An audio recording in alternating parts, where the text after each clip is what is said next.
Chapter 158. A brilliant rainbow beam of light, with Earth as the starting point, instantly shuttled through countless different planets and star fields, and all the scenery and objects were moving backward at a speed faster than the speed of light. Wrapped in the rainbow light, Kale's humanoid figure could be vaguely seen. He had already lost consciousness, but his left palm was still holding the dimensional stone tightly. Kale's entire body was eroded by the violent energy of the stone, and the blue light seemed to be flowing in his body along with his blood, and it was obvious that it could peek through his skin into his internal organs and veins. Gurgle, Venom, who was attached to the surface of Kale's body, made some kind of sharp and strange scream, and could no longer maintain the form of the Black Knight battle suit and returned to its original body that was similar to a mass of black liquid. The black liquid, little by little, retreated from Kale's left arm to his shoulder, and then from his shoulder to the right half of his body, as if it couldn't withstand the burning and annihilation caused by the energy of the stone, and finally completely separated from the symbiosis and became independent. At the same time, Venom, along with the vibranium arm guards, sodium carbon steel sword, energy pistol, and other equipment and items that were originally on Kale's body, were all fixed to the outside of his body by the liquid black silk. It looked like a turtle shell that was pieced together with several pieces of equipment, and its body was curled up and hidden inside to enter a deep sleep. The dimensional stone flickered, and then completely dimmed, disappearing into the left palm of Kale's unconscious left hand, and the blue light of the stone's energy was also hidden in the body. The Bifrost left the solar system and crossed the Milky Way, and finally reached the other side of the Milky Way and lost its luster. Kale and Venom paused in the dark starry sky, and then fell into the vortex black hole in front of them one after the other. At this time, somewhere on a planet, in a desolate and abandoned area without an owner.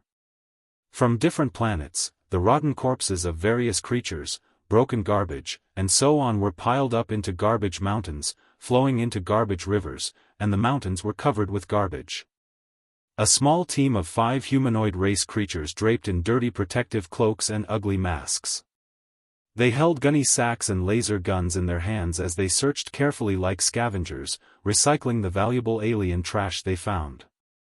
All of a sudden, the 5 scavengers raised their heads and looked directly above their heads.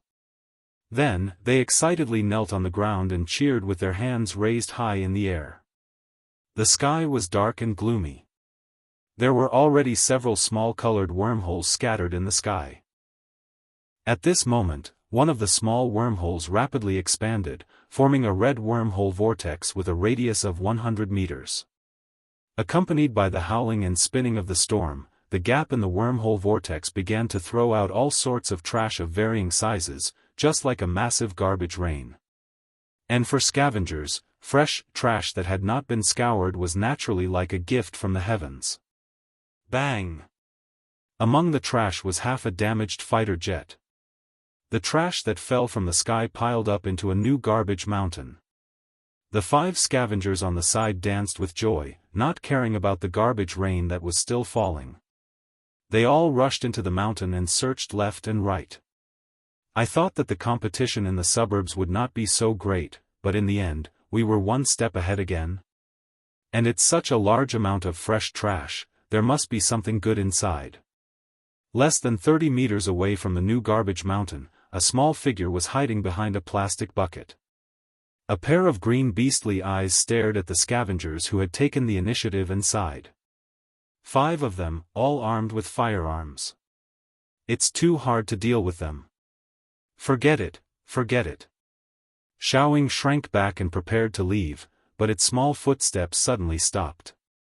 It was the new garbage mountain that it had been paying attention to all this time, as if an unexpected change had occurred. 5 scavengers were crawling on top of the newly formed garbage mountain. They were constantly rummaging through the garbage, looking for valuable garbage items. One of the scavengers put down his weapon and used both hands to lift up a piece of broken steel deck. He squatted down and tried to get a closer look at the items under the garbage mountain, but a lot of trash suddenly flew out and exploded. The scavenger was shocked and wanted to retreat, but at the bottom of the garbage mountain, a bare hand shot out like lightning, the 5 fingers like iron clamps tightly gripping his neck. There's a living creature. The other 4 scavengers were shocked. They held their guns and went into a state of high alert. Woo-woo. Strangled, the scavengers' 4 limbs struggled violently in panic.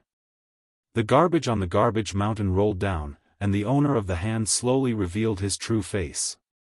A head of cool silver hair, a pair of blue eyes, and slightly bronzed skin. The tall and perfect body of a human youth was only wearing a pair of boxers. The muscles on his left hand bulged like steel, and with just brute force, he lifted the scavenger in his hand off the ground. "What kind of creature are you? Hurry up and put down our man." The 4 scavengers surrounded him with guns and warned him in the galactic common language. Hearing the unfamiliar language, the silver-haired youth who had just woken up was in a daze, as if he still had the time difference of crossing the galaxy. He shook his head, not understanding the situation, and after taking a few deep breaths, the confusion in his eyes disappeared. "I really did it," Kale muttered to himself. His 5 fingers loosened, and the scavenger who was about to die rolled down the garbage mountain. Pulling off his mask, the male scavenger panted as if he had just survived a disaster. His face also had facial features, but his skin was pale and strange, not the same as the humans on Earth. This made Kale even more certain that the person in front of him was a completely alien species, and this was no longer the original Earth. "Are you a warrior?" The other 4 scavengers didn't withdraw from the area, and instead, their hostility grew. They pointed their guns at Kale and approached the garbage mountain step by step. On Earth, it seemed that no one had dared to point a gun at him like this for a long time. "Warrior? So what if I am?" Kale's tone turned cold, and he subconsciously clenched his fists. Slightly stunned, he realized that he didn't have a symbiotic relationship with Venom. Where did Venom go? Also, the weapons and equipment on his body seemed to be gone. If you're a warrior, you don't need to be treated as food. You can sell them for a good price in the arena. The scavenger who took off his mask stared fiercely at Kale and ordered the other 4 people with guns, "Capture him alive." Hearing this, Kale's face turned completely cold. Looking at the 4 approaching scavengers, his eyes turned cold. He had originally planned to take a step back and inquire about this place, but now it seemed that there was no need for that at all.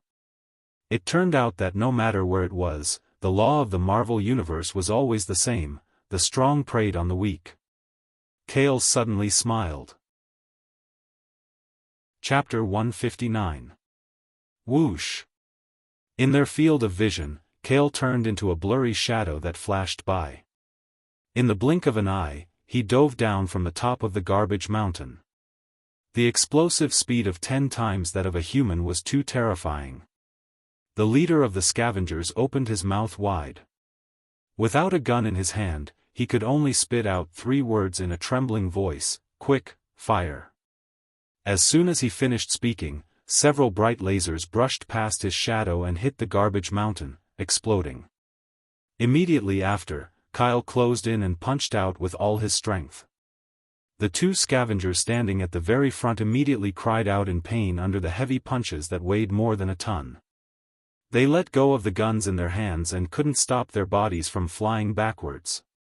There were clear fist marks on their chests. Even their muscles and ribs had caved in. They were like rubber balls as they flew more than 10 meters away.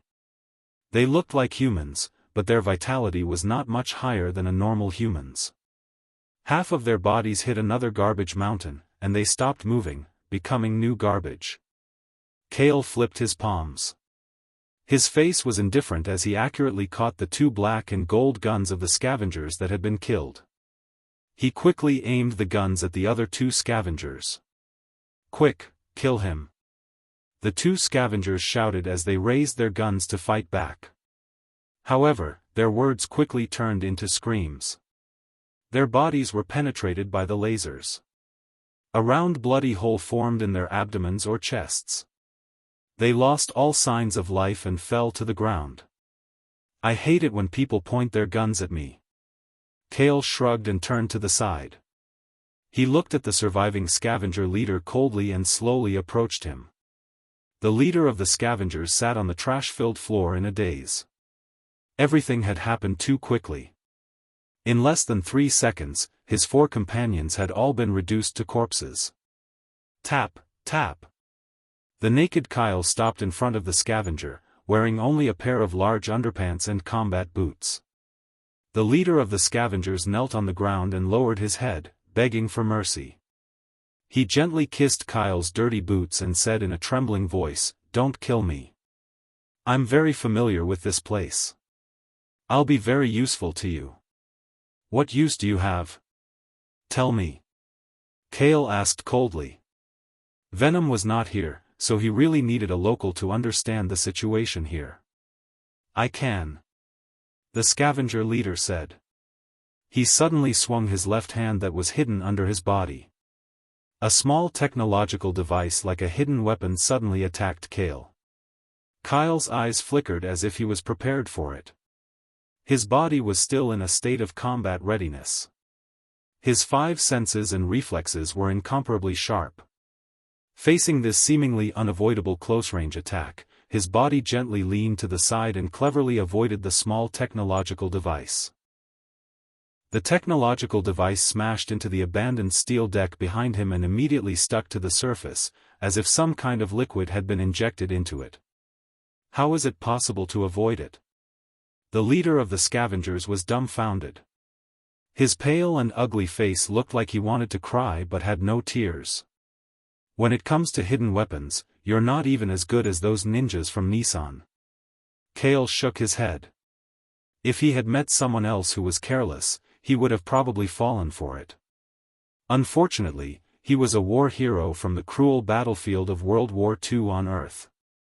This kind of small trick was far from enough to trick him. However, after this resistance, Kale also lost his temper. He raised his foot and stepped directly on the scavenger leader's head. He ignored the scavenger leader's cries and begging for mercy and stepped half of his face into the ground. "You can't kill me. Kill me. You alien. You won't live past today," the leader of the scavengers said through gritted teeth. Half of his mouth was buried in the ground, and he even choked on a few mouthfuls of garbage and dust. "Kid. I'll bear with you for a while. Later, I'll sell you to the arena and count the money for me," he thought resentfully. He thought that he had something on him, so his opponent would not kill him easily. Unfortunately, he guessed wrong about Kale again. "I've already given you 2 chances. There's a saying in my hometown, don't do things more than 3 times. But in my world, there will never be a 3rd chance." With a cold smile, Kale slowed down the force of his foot and pressed it down inch by inch. The scavenger leader's head was about to be squashed, and he had a splitting headache. He finally began to panic. He knew that he had met a tough opponent. "Give me one more chance," smack. After the crisp sound of something breaking, the giant whirlpool above Kale's head shrank back to its original size. The rain of garbage stopped, and the noise in the area quieted down. "Did I come across a wormhole on the way here? Where's Venom? Why didn't it follow me?" Looking at the pile of garbage that he had come out from, Kale fell into deep thought. He stepped on the leader's cotton cloak and rubbed it back and forth, wiping the sticky blood off the bottom of his shoes. Kale looked down and saw 3 ownerless item cards floating above the leader's body. High-pressure laser gun, high-tech thermal weapon. Can shoot a single laser beam. Will cause penetrating and burning damage to the target. Blue item card. Neurotoxin remote control machine, high-tech auxiliary tool. Together with a small god-level toxin-emitting probe, it can be controlled remotely to inject toxins and paralyze the target. Blue item card. Scavenger identity card, the identification of the scavenger profession, number 266. White item card. Even scavenger and beggar are recognized as professions on this planet? Is this for real? The corner of Kale's mouth twitched slightly. He drew the card. This was the first time he looked around carefully, and he somewhat understood the origin of this profession. He looked around, and as far as his eyes could see, there was an endless amount of garbage. This scene had an inexplicable sense of horror and familiarity. The most important thing now was to find a local and understand the situation here. Kale thought for a moment, and suddenly looked at a pile of garbage 20 meters to his left. He raised the laser gun and calmly said, "Come out, I found you." That. Under the gun's aim, a small animal that looked like a squirrel and a white bear walked out timidly with small steps. It bowed towards Kale like a gentleman and said in a low voice, "Respected outer space expert, I offer you my respect. I am just passing by, and I am not with those scavengers." "What kind of species are you?" Kale put down the gun and looked at the talking creature with interest. It was as big as a house cat on Earth. Its whole body was covered in white fur. It was slightly conspicuous in the dirty garbage field. When it stood, it looked like a bear that had shrunk several times, but it also had the tail and ears of a squirrel. "My name is Bo. I am a modified life form from a certain planet. I am a semi-finished low life form that has been subjected to illegal genetic and simulation experiments." The small animal's posture was very low as it said humbly. Bo, Kale nodded and calmly said, "I need to know the details of this place. I am willing to answer your questions." Chapter 160. Saka Planet? Hearing Bo's explanation, Kale was stunned for a moment. Looking at the garbage scene around him again, his eyes finally showed some understanding. No wonder it looked so familiar. Isn't this the lost land known as the universe garbage dump? Hulk and Thor also fell here one after another. Bo's paw pointed to the small colorful wormholes scattered in the sky and added, "The space of this planet is extremely unstable. There are countless wormholes surrounding the sky. These unstable wormholes are connected to various parts of the universe from time to time and are also used as a perfect garbage dump by some civilized planets." "You mean? When I was crossing the stars, I passed through the opened wormhole and was thrown in as garbage?" Pulling the corner of his mouth, Kale seemed to think of something. He spread out his left hand and looked at it. There were obvious burn marks left by the space origin stone on his palm, but there was no trace of the infinity stone. His mind quickly sank into the card space. After confirming that there was no result, Kale's heart sank slightly. Not only venom and equipment items, but even the space origin stone, which is crucial for traveling through the stars, was lost. Bo saw that Kale's face was not right and comforted him softly, "Sir, don't be sad. All lost lives, from high-level gods to low-level creatures, as long as they encounter the wormhole vortex, it is difficult to escape the fate of being exiled here. Are you comforting me?" Kale glanced at the little beast and shook his head helplessly. Looking at the small wormhole that had returned to its original state and the garbage mountain that he climbed out of, he asked in confusion, "Wait. There is a friend who fell into the wormhole vortex with me. Why am I the only one who appeared here? He didn't fall with me. This is normal." Bo raised his paw and recalled the catastrophic scene of the giant wormhole vortex just now. He patted his chest with lingering fear. That was the red teleportation vortex known as the Devil's Cave. Bo paused and continued, "It is formed by the collapse of a neutron star in the universe. Sometimes it is not a pure space wormhole. Often there is a time wormhole superimposed below. Even if they fall into the eye of the vortex at the same time, the place where they come out is fixed. It is impossible to say who comes here first." Space-time wormhole? Kale felt a slight headache coming on. He calmly asked, "How long is the time difference?" Bo stretched out two little fingers. 1 or 2 weeks. Kale was about to let out a sigh of relief when it quickly added, "Or 1 or 2 years. Kale, wasn't the difference between 1 or 2 years and 1 or 2 weeks too big? If venom took that long to come here, by the time he was cured of his genetic disease, the grass on his grave would be 3 meters tall. It doesn't matter. Although I didn't arrive at the ideal location, as long as this is a habitable planet and there are alien life forms, there is a probability that there is an ability card that can rewrite fate. Now, let's first establish a foothold here and explore this planet. When Kale thought like this, his mood couldn't help but gradually calm down, and his gaze descended onto Bai Bo as he sized him up from head to toe. Under the slightly sharp gaze, Bai Bo's hair stood on end. He took a step back and said with a trembling voice, "That, I'm just a low-level modified creature. My meat is actually not delicious."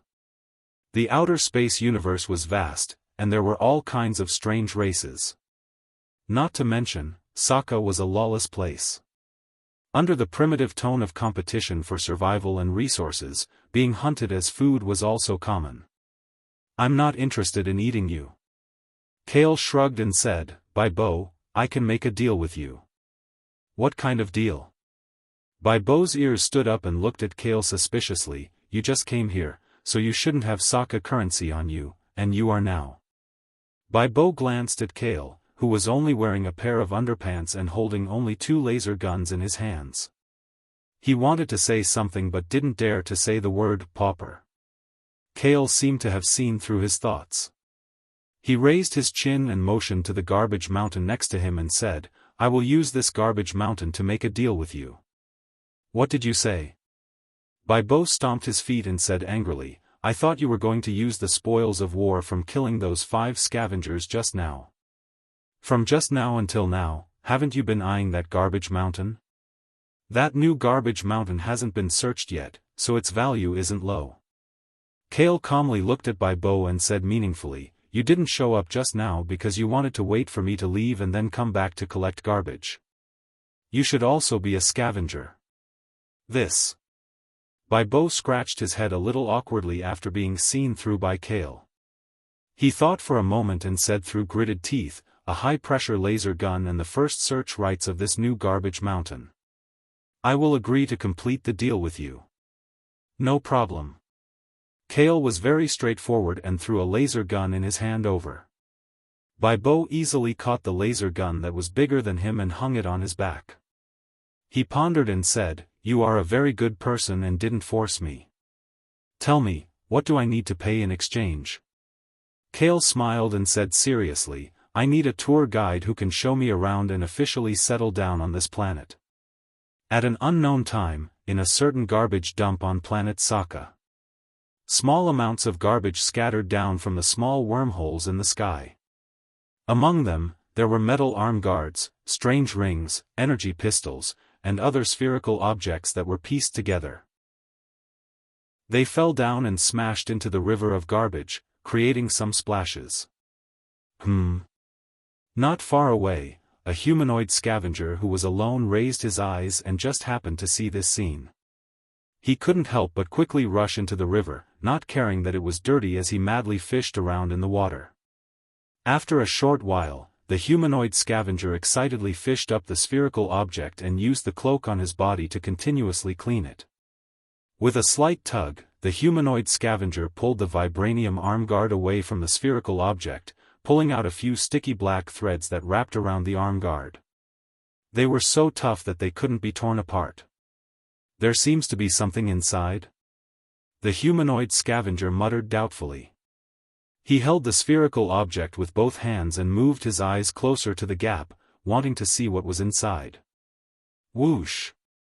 Black liquid burst out from the spherical object like magma, sticking to the humanoid scavenger's face like an octopus. The humanoid scavenger didn't even have the time to cry out. He just sobbed and fell straight into the river, his 4 limbs constantly flailing about, slapping at the garbage and the river water. Rumble, the humanoid scavenger's body sank to the bottom of the river, bubbling a little. Then, he suddenly stood up. His entire body was covered by a layer of black keratin membrane, and his muscles were bulging. He looked several times taller and stronger, and his facial features were hideous and terrifying like a monster's. "I finally got rid of that man," the humanoid monster grimaced and let out a hoarse and violent voice. "I don't want to be Venom anymore." Chapter 161. Planet Sokka, Sokka City. Dark clouds and small black holes covered the sky. After nightfall, it was as dark as an abyss. There wasn't even a glimmer of hope, and even the light that shone from the surface was swallowed up by the black holes. All kinds of strange, high-tech buildings were crowded in the main city. At this time, neon lights shone in all directions, dazzling to the extreme.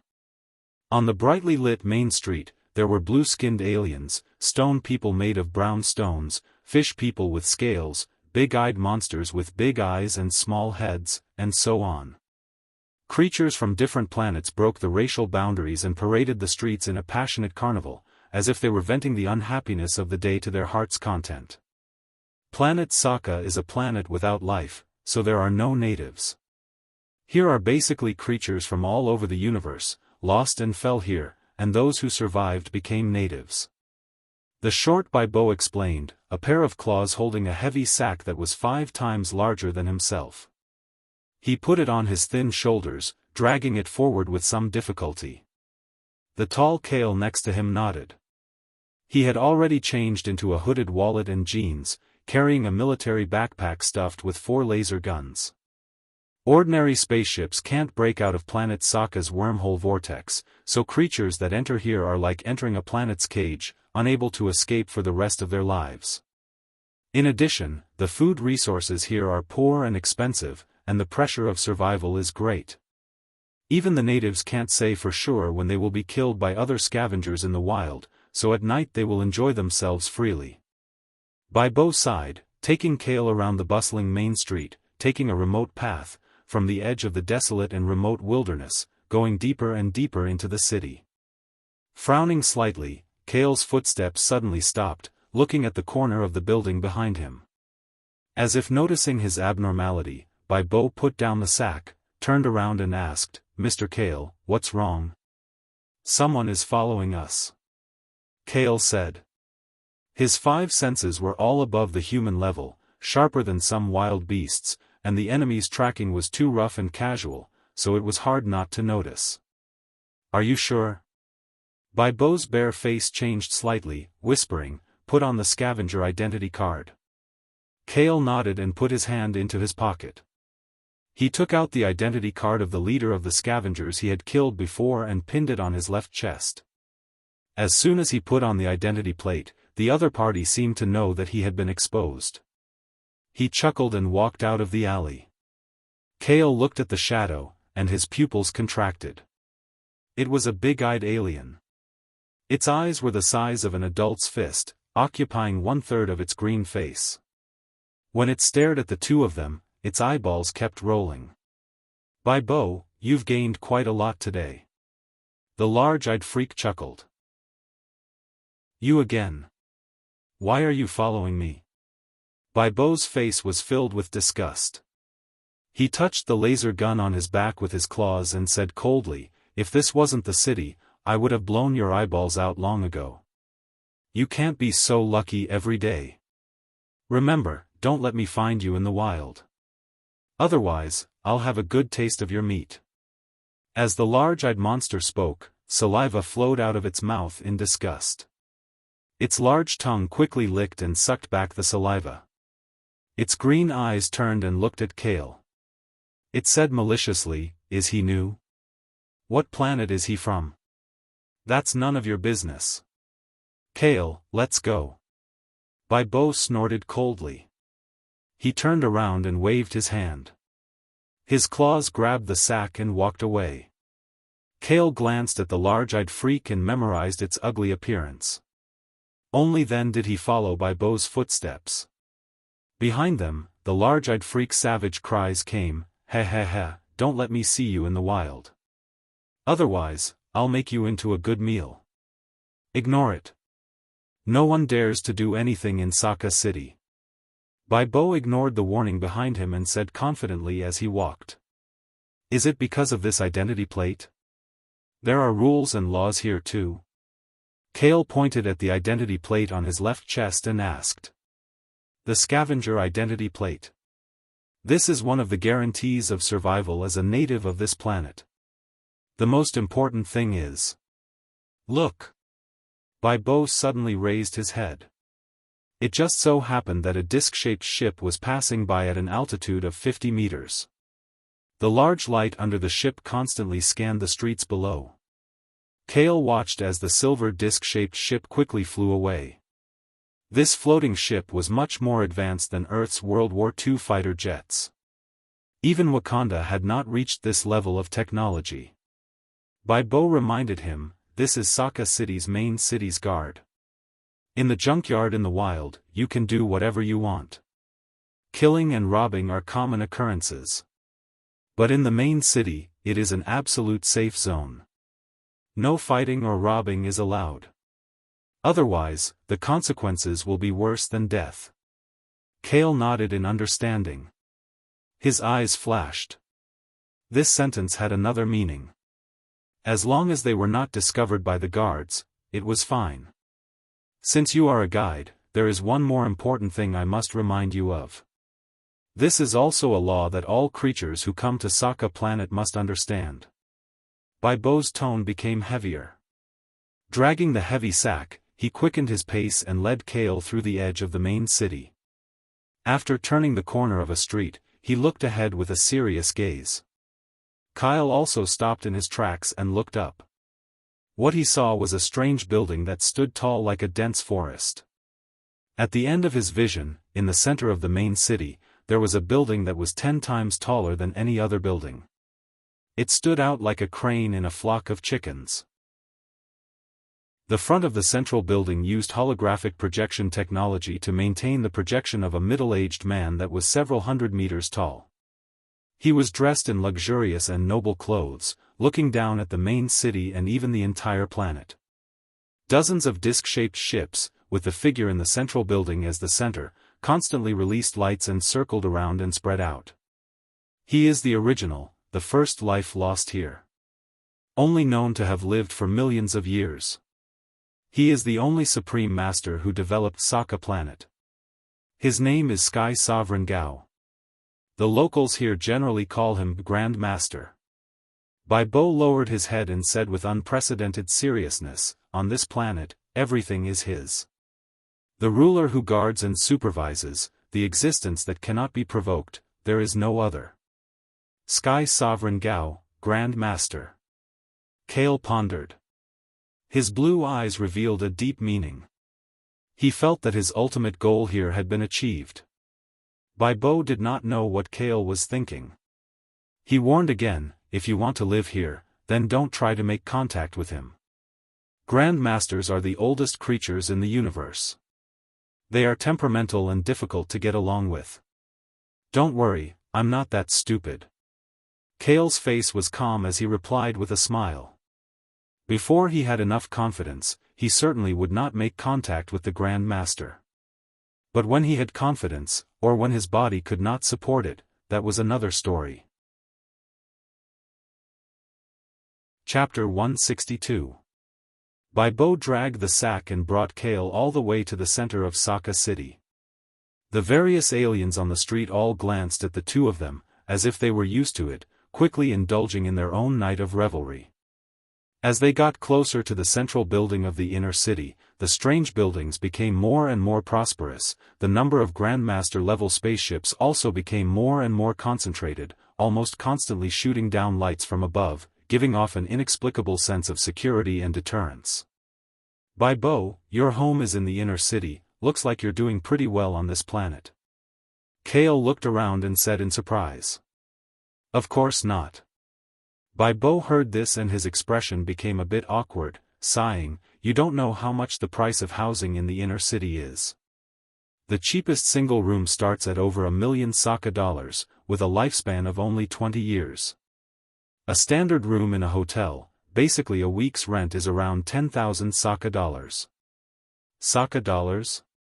Kale was a bit surprised. Baibo seemed to know what he was confused about, explaining, the standard high-pressure laser gun in your backpack, one can be exchanged for 10,000 Sokka dollars. Kale heard this price ratio and did some calculations, his heart trembled. A high-tech laser gun could only be exchanged for 10,000 Sokka dollars, only enough to pay for a standard room in the inner city for a week's rent.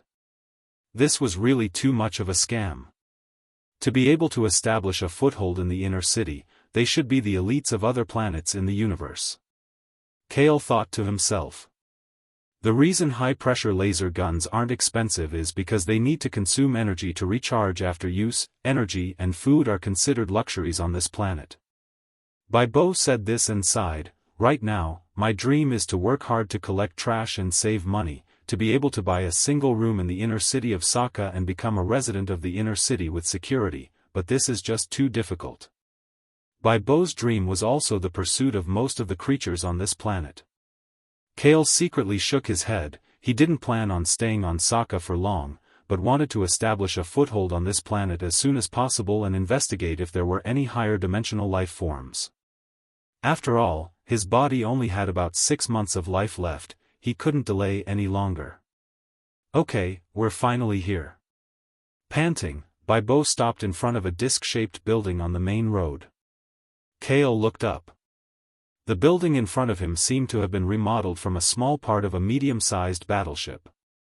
It looked luxurious and very high-tech. On both sides of the door were stone golems armed with laser guns as security guards. This is the bank property under the Grand Master's name. Inside, you can use anything of value to exchange for Sokka star currency. Bo said as he picked up the sack that almost crushed him and walked in. After showing his scavenger identity card, the security guard stepped aside. Kale followed Bo into the building. The lobby on the first floor was spacious, and there were many reception rooms with partitions.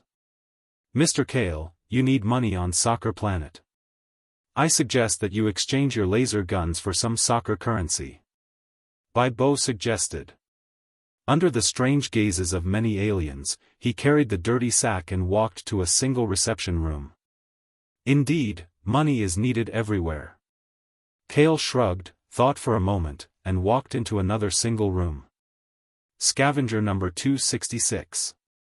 Welcome to the Sokka Trading Center. I am the receptionist, Only. I am happy to serve you.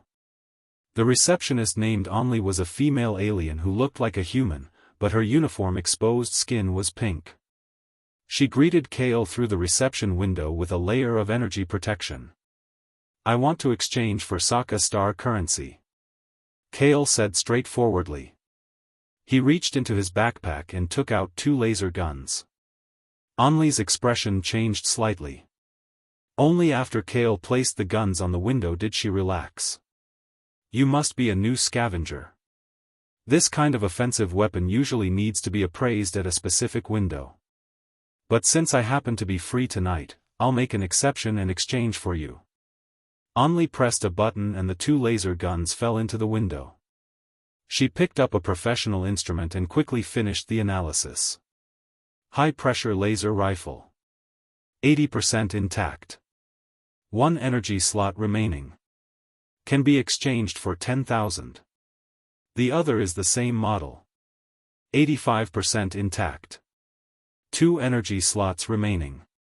Can be exchanged for 11,000. Only concluded. The 2 items added together can be exchanged for 22,000 Sokka star currency. Do you want to trade? Trade. Kale confirmed and nodded. He felt a slight headache. 22,000 was not enough to stay in a hotel in the inner city of this planet for a month. Could it be that he had to be like Bo, picking up trash or killing people to survive? Cash or a card? If you haven't had a card, you can spend 1,000 to get a new one. Only put away the 2 laser guns and did not forget to promote. Then, do it. Kale frowned deeply. Sokka Star's expenses were so expensive that it was not a good idea to continue like this. I'll do it for you right away. Only stood up, but was quickly stopped by Kale. Wait a moment. Kale seemed to have thought of something. He put his hand into his military backpack and pretended to fumble around. In reality, he was drawing from the card space and taking out an item. The round steel buckle held a light blue energy block inside. It glowed with white and blue light, filling the entire reception room. This is... Only's eyes widened in shock. The light from the energy block was reflected in her eyes. Kale passed the energy block over. This is a product of my home planet. It's a type of energy block called Krypton. Check it and see how much Sokka star currency it is worth. Anli carefully held the Krypton and used the equipment to check it.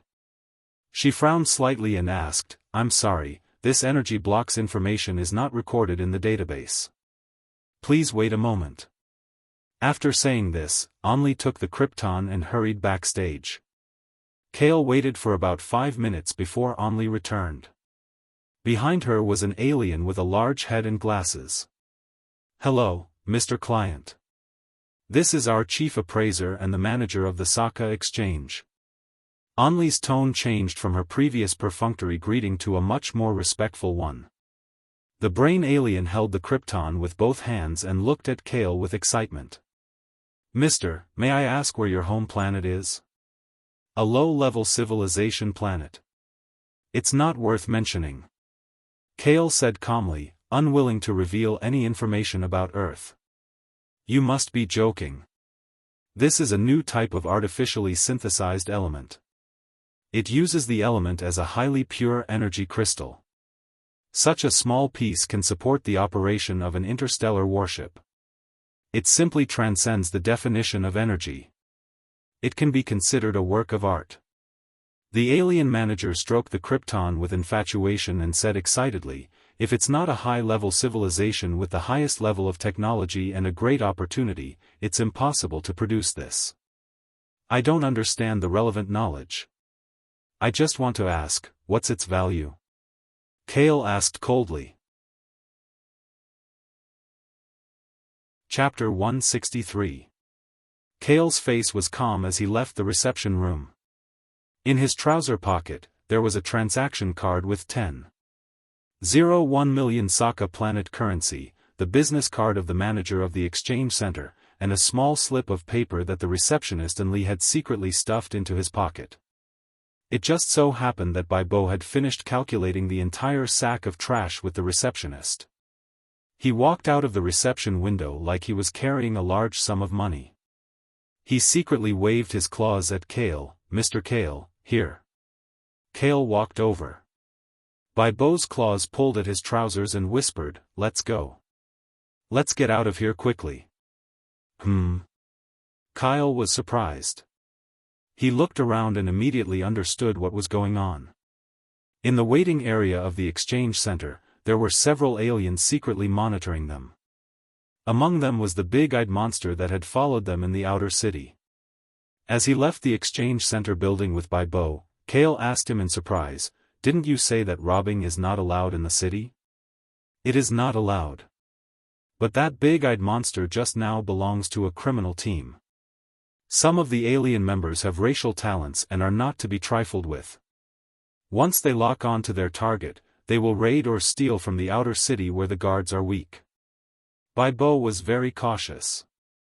His eyes glowed green in the night as he entered a state of alert. He did not sell the high-pressure laser gun. He still carried it on his thin and small body as a defensive weapon. "That's simple. We just have to stay in the inner city and not go out," Kale suggested. "What are you talking about? I already told you how expensive the hotel accommodations in the inner city are. After midnight, there is also a curfew." Bai Bo shrunk his neck and covered his bulging waist. He said weakly, "Don't even think about the money on me." "How much did you sell that pile of trash?" Kale asked curiously.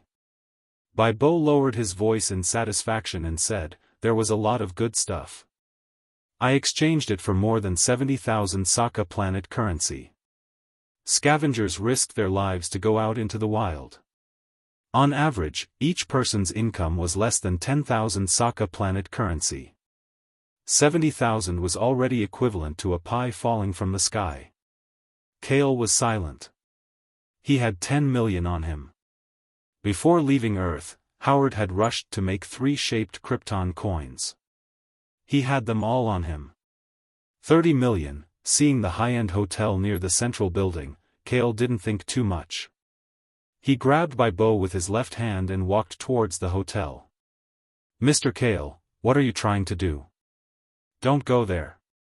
Bo let out a desperate wail and kept struggling in Kyle's hands. He could only watch as Kyle walked into the hotel.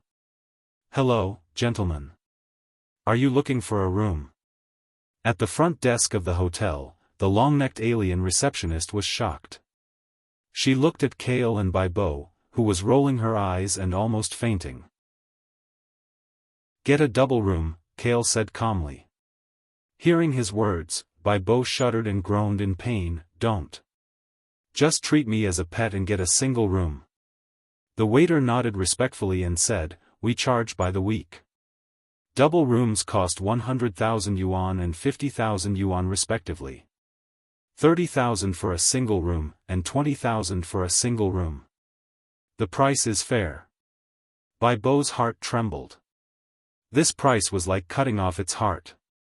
Kale, on the other hand, was very calm. He nodded and said with certainty, "Then let's get the one for 100,000 yuan. It's over, it's over." Bo was in despair and hugged his wallet tightly. Kale laughed secretly. He had already taken out the transaction card in his pocket and swiped it to pay. Hearing the beeping sound of the payment, Bo was completely stunned. After receiving the room card, Kale carried the frozen Bo and took the elevator upstairs. Outside the hotel entrance, the large-eyed monster was also dumbfounded. It could only watch the two of them check into the hotel in the inner city. It had originally planned to gather a few good members and try to make a move in the familiar areas of the outer city. It didn't expect that the other party would stay in the inner city. Damn it. They made so much money in the wilderness today that they moved into the inner city residence. That should have been my money. The large-eyed monster gritted its teeth and said angrily to itself. The inner city was close to the Grandmaster's residence. In addition, the sky was densely packed with guards supervising the spaceship. So far, anyone who dared to make a move in the inner city had been sent to the arena for a life-and-death battle. Sighing helplessly, the large-eyed monster could only leave through the street in front of the hotel. A little later at night, the entire city would be under curfew. It didn't notice that at the window on the 5th floor of the hotel, a pair of sharp and cold eyes were watching it leave. On the 5th floor of the hotel, in the main hall of a double suite. "Mr. Kale. I really didn't expect you to be so rich." Bo was still in some kind of dreamlike state. Sitting on the comfortable blanket on the floor, his eyes were shining as he looked at Kale standing next to the window. "If you have something to say, say it tomorrow. Tomorrow, you'll be my tour guide and take me to get to know Sokka better." Kale said coldly. He returned to his master room and closed the door. "This guy, where did he come from? He's strong and generous, but he's a little cold." Bo held his chin and commented. In the spacious room, Kale threw his backpack to the side of the bed. He quickly took off his hooded wallet and jeans. With a wave of his left hand, he pulled out an item card and turned it into a physical object. In the blink of an eye, a one-piece tight black uniform, the same one made by Captain America during World War II, quietly spread out on the bed. "Old man, long time no see." Kale was slightly emotional. Since Venom, this combat suit made by Howard had been sealed in the card space as a card. He didn't expect to use it one day. He picked up the combat suit and began to put it on. From the neck down, it was quickly wrapped by the tight uniform. His perfect physique showed the outline of an assembly line of muscles. "There's no hood." Kale touched his smooth chin and thought of something. He continued to draw cards with his mind. A beast-shaped black helmet materialized in his hand. This was the gift from the Black Panther King T'Chaka before he left. It was a Black Panther helmet made of pure vibranium. The Black Panther suit was one of the royal inheritances of Wakanda. T'Chaka giving away the crucial helmet part was already a crazy test on the edge of violating his ancestors. It represented his deep sincerity. Kale originally treated it as a collector's item. Now it just happened to be put together with the old suit into a full set of physical combat suit. Not to mention, the base color was dark black. Wearing the Black Panther helmet and the black combat suit together, it looked like he had changed into a barbaric style. Kale tidied up in front of the mirror in the room. He then opened the window of the room. With a flip of his palm, his body agilely jumped out. Stealth activated. Climb activated. Kale said in his heart. He stood upside down on the outer wall of the hotel building like a spider. He quickly ran up and stopped when he reached the top railing. He turned around and stood upright, looking down at the dazzling main city streets of Saka. Chapter 164. In the main city of Saka, the strange and advanced buildings stood tall like trees in a forest. Small patrol spaceships flew by at low altitude from time to time. Under the sweeping lights, the shadows were blurred. Whoosh, a light-colored, almost translucent figure, like a bloodthirsty beast hiding in the dark, used the rooftops of the buildings in the main city as stepping stones and jumped nimbly and nimbly. The soles of his feet were attached to the walls, ignoring the buildings and moving quickly in the direction of the outer city. The aliens who were talking and laughing below and the supervisors on the patrol spaceships above did not notice this scene at all. Some of them who were close to 10 meters away only felt a breeze and a shadow flashing by, as if it was an illusion caused by tiredness during the day and sleepiness at night. Buzz buzz. At the junction of the inner city, on the roof of a 3-story building, a 5-meter-tall lamp post was shaking a little due to some kind of impact. It stretched downwards and reflected a humanoid shadow. Standing on the dome of the lamp post, Kale straightened his back and proudly faced the night wind. A pair of cold eyes as sharp as an eagle's looked through the Black Panther vibrating gold mask, searching for traces of the target. Found it.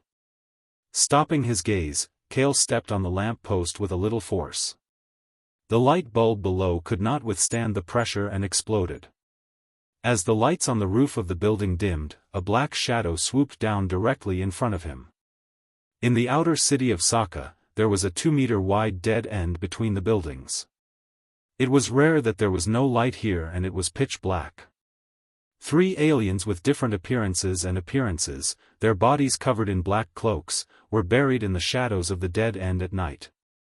They leaned against the wall as if waiting for someone. "I'm back."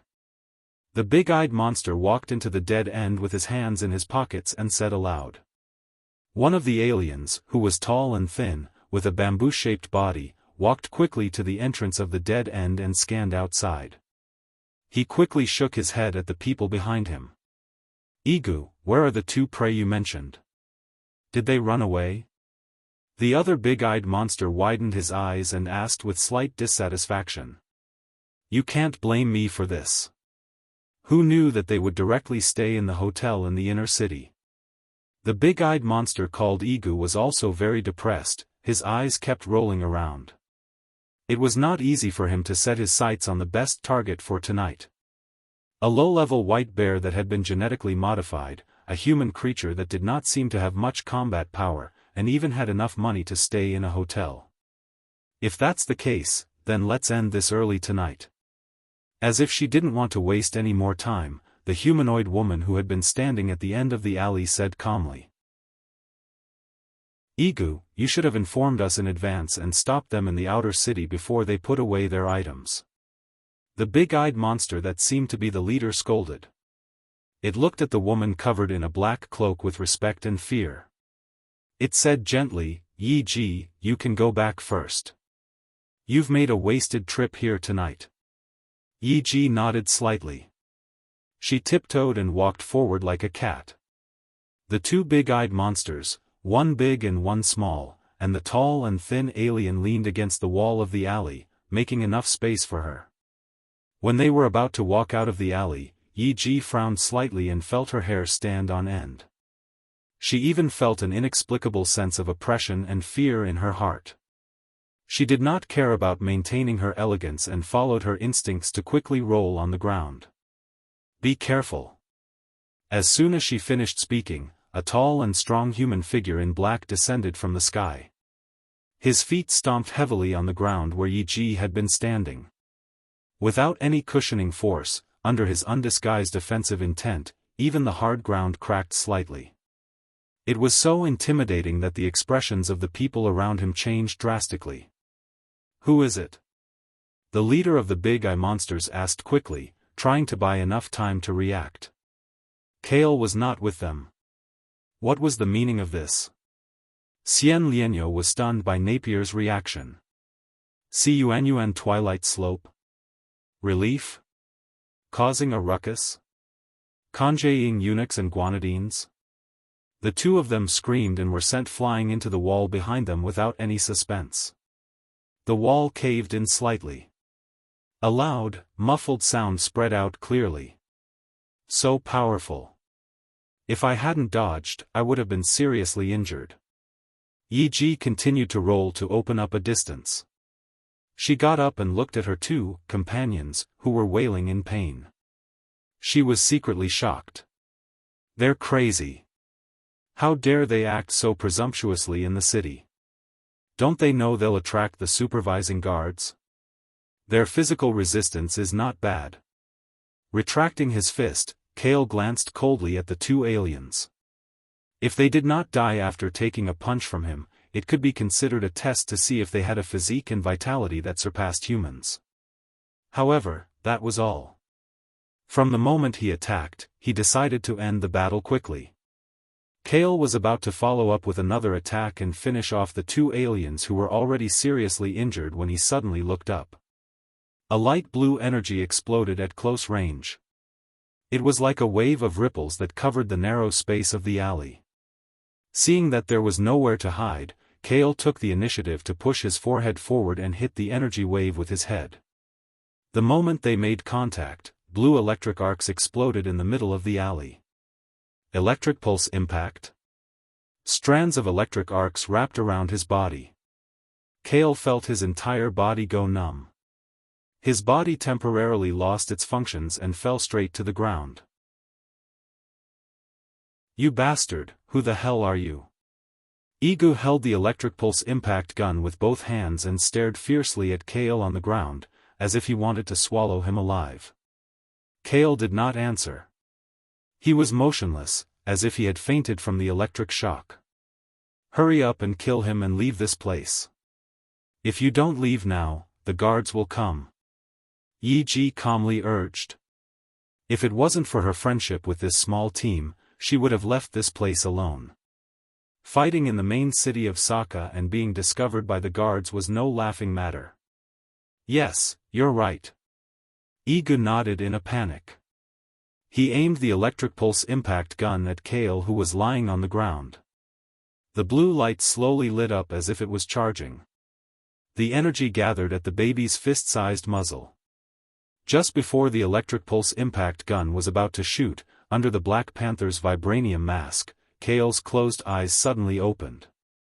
He got up with an extraordinary reaction speed and kicked up quickly, hitting the front end of the gun in Igu's hand. The gun barrel was kicked up and the blue energy beam passed through one of Igu's big eyes. Igu hugged his wound in pain and fell to the ground, groaning and rolling. The energy beam continued to go up, rushing out of the alley. At a low altitude, blue electric waves burst out. It was as conspicuous as fireworks in the night. "It's over." Yi Ji looked at the electric waves in the sky above her head. Fear appeared in her eyes under the cloak. "We have to leave this place as soon as possible. If we don't leave now, we'll be finished." Chapter 165. When Kyle was in the outer city, he already had the idea of killing Igu, the big-eyed alien. When he first came to planet Saka, he wanted to understand the situation and rules here. He didn't want to cause trouble so early. But Igu wanted to treat him as food and even jumped in front of him again and again. Provocation, mockery, and preparation of a conspiracy. Instead of keeping this kind of alien for the future, why not kill it earlier to prevent it from jumping in the future? It came out to disgust you. With this thought, Kyle's face turned cold. He kicked Igu's stomach again. Under his full strength, Igu's body deflated like a rubber ball. With a thud, he slammed into the wall of the alley and died. Igu, the leader of the big-eyed monsters, was not dead yet. When he saw this scene, his eyes were filled with anger and he fainted in grief. Next, it's your turn. Kale looked up and stepped forward to make a move. Suddenly, he turned his head and looked out of the alley. It was the female alien who had been escaping. She returned to the alley in a panic. Damn it, look at what you've done. Yi whispered angrily. Kale frowned, but he soon understood why she came back. From the sky above, outside the alley, the dazzling daytime lights from all directions shone into the alley and focused on Kale and Yi who were still standing. Whoosh whoosh whoosh. Small spaceships buzzed and hovered above the alley. They were so densely packed that they almost filled the night sky. Outside the alley, dozens of guards with laser guns blocked the exit. The muzzles and lights were aimed at Kale and Yi in the alley. The floating spaceship, which was larger than an ordinary patrol spaceship, was equipped with a variety of high-performance weapons, and had a more technological feel, broadcast to the bottom of the alley. Violators, you have been surrounded. Please don't make any more unnecessary resistance. You have violated the fifth rule set by the Grandmaster, private fighting in the main city of Saka. I, the Chief Guard, am here to arrest you and send you to the life and death arena. I seem to have gone a little overboard. Under the pressure of the spaceship's laser cannons and the guards' laser guns, Kale shrugged and stood where he was. Yi raised her hands helplessly and slowly approached Kale. Hey! If we're caught, we'll die in the duel arena. Why don't we work together? Yi said in a low voice. Are you talking to me? Kale was stunned. In response, Yi snorted coldly. Who else could it be apart from you? In this situation, only the two of us can have a chance of escaping from the guards. No, I'm just a little surprised. I just killed your companion. Kale said curiously. Igu and the others are not my companions. Furthermore, for the sake of life and death, I can give up anything. As Yi spoke, the guards outside the alley had already arrived at the entrance of the alley with guns. She could not help but sound anxious. Hurry up and decide. If we delay any longer, we'll really be finished together. I don't care. Kale nodded. Although he was surrounded by the alien armed forces, he still had means to escape easily, so he did not appear to be anxious. The reason why he stayed was the identity of the female alien in front of him. Kale's gaze fell on Yi. Nearly 100 ability cards shone brightly. Among them, the one that attracted his attention and made his heart tremble was a dark purple ability card. Dark Knight Elf Gene, the race gene of a hybrid elf. Rare purple ability card, half-sealed. A hybrid between a light elf and a dark elf. It has the natural lifespan of an ordinary elf of thousands of years and strong vitality. After inheriting the bloodline magic of both parents, light and dark will interfere with each other and difficult to control. Current status, talent ability half-sealed, unstable, unable to draw. A rare purple physique ability card. Clenching his fists, Kale could not calm down. This was the first time he saw the existence of a rare purple ability card. If he could draw such a high-level physique ability card and strengthen his physique that had already reached a bottleneck, there would be a high probability of solving the genetic disease in his body. Although the talent ability of the Dark Knight Elf in front of him was unstable and could not be drawn, it still made him extremely excited. Ignoring the time jump in the spacetime wormhole, this was only the first day he arrived on planet Saka and he had already met a member of a high-level race that could be used as a long-term observation. Speaking of which, the light elf race should be in the upper divine territory where Asgard is. Why are they secretly involved with the dark elves of the lower level? Kale secretly complained. Looking at Yi who was wrapped in a cloak, he made a decision in his heart. I can help her escape from here while ensuring my own safety. Yi Ji did not know that Kale was thinking so much. Hearing that he was willing to cooperate, she took a deep breath and said, "Then it's decided. I'll cast a spell as a signal to attract the attention of the guards. You take the opportunity to break out and then—" "No need." Kale interrupted her. Looking at the armed guards who were rushing in, he said, "There will be a big commotion later. Take the opportunity to leave." After he finished speaking, under Yi Ji's shocked gaze, he suddenly sped up and forcefully broke out. In half a second, Kale rushed out of the narrow alley and stepped on the face of a guard, using the force to jump high. "Stop him." Kale's crazy actions undoubtedly angered the chief guard on the spaceship. An order came from the communicator. Dozens of armed guards on the street aimed at Kale and pulled the trigger in unison. Dozens of lasers were fired at Kale, who was about to land. The corners of Kale's mouth curled up. He bent his legs slightly to accumulate power and then stomped heavily on the air under his feet. Air sprint. The energy tide erupted under Kale's feet.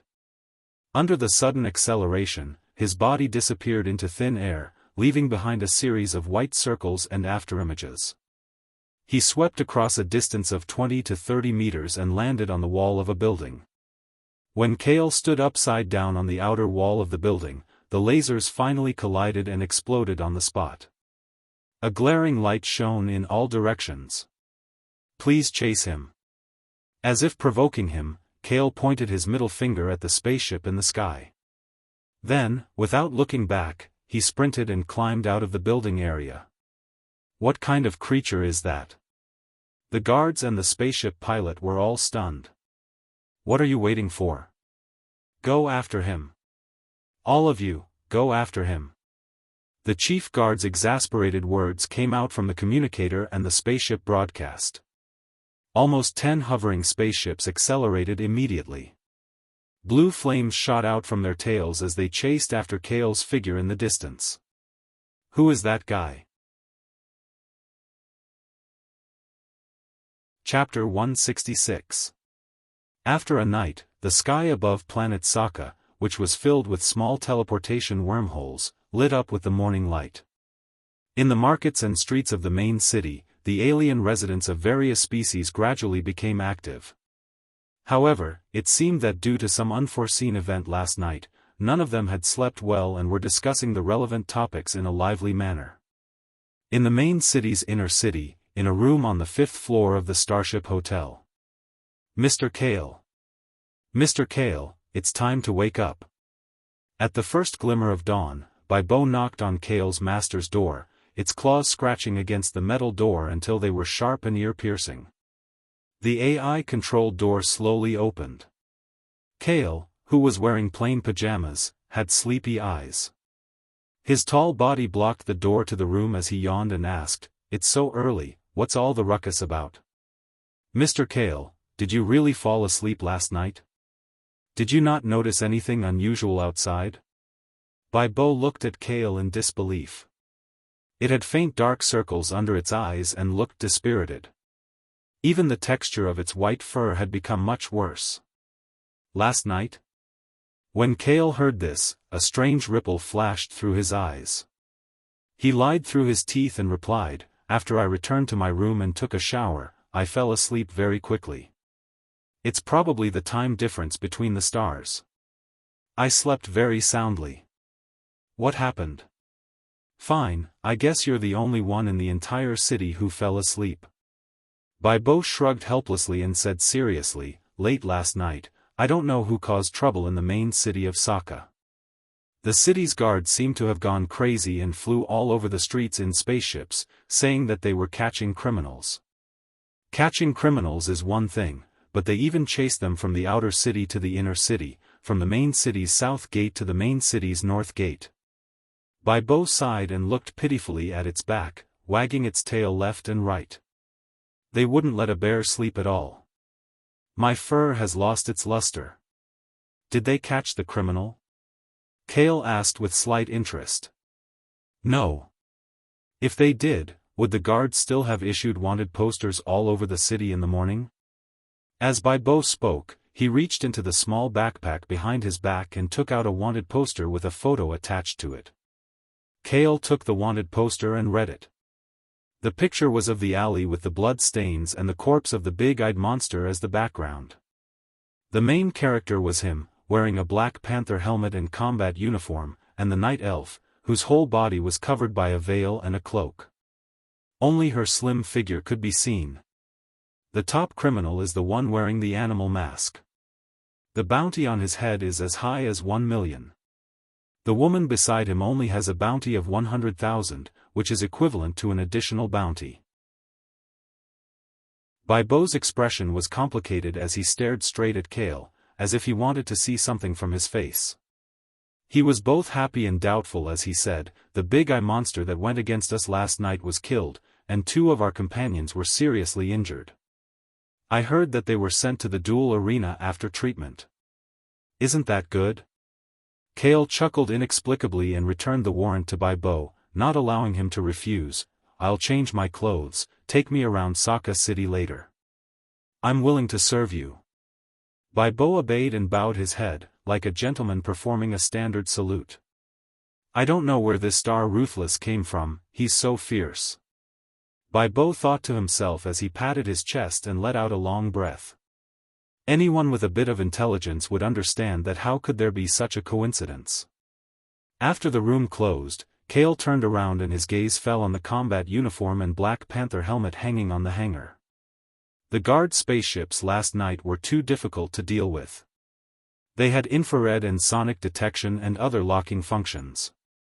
He took the guards around the city a few times, and in the end, he had to use stealth and blink to escape half a mile away before he was able to completely shake them off. Without venom, many movements were far less convenient than before.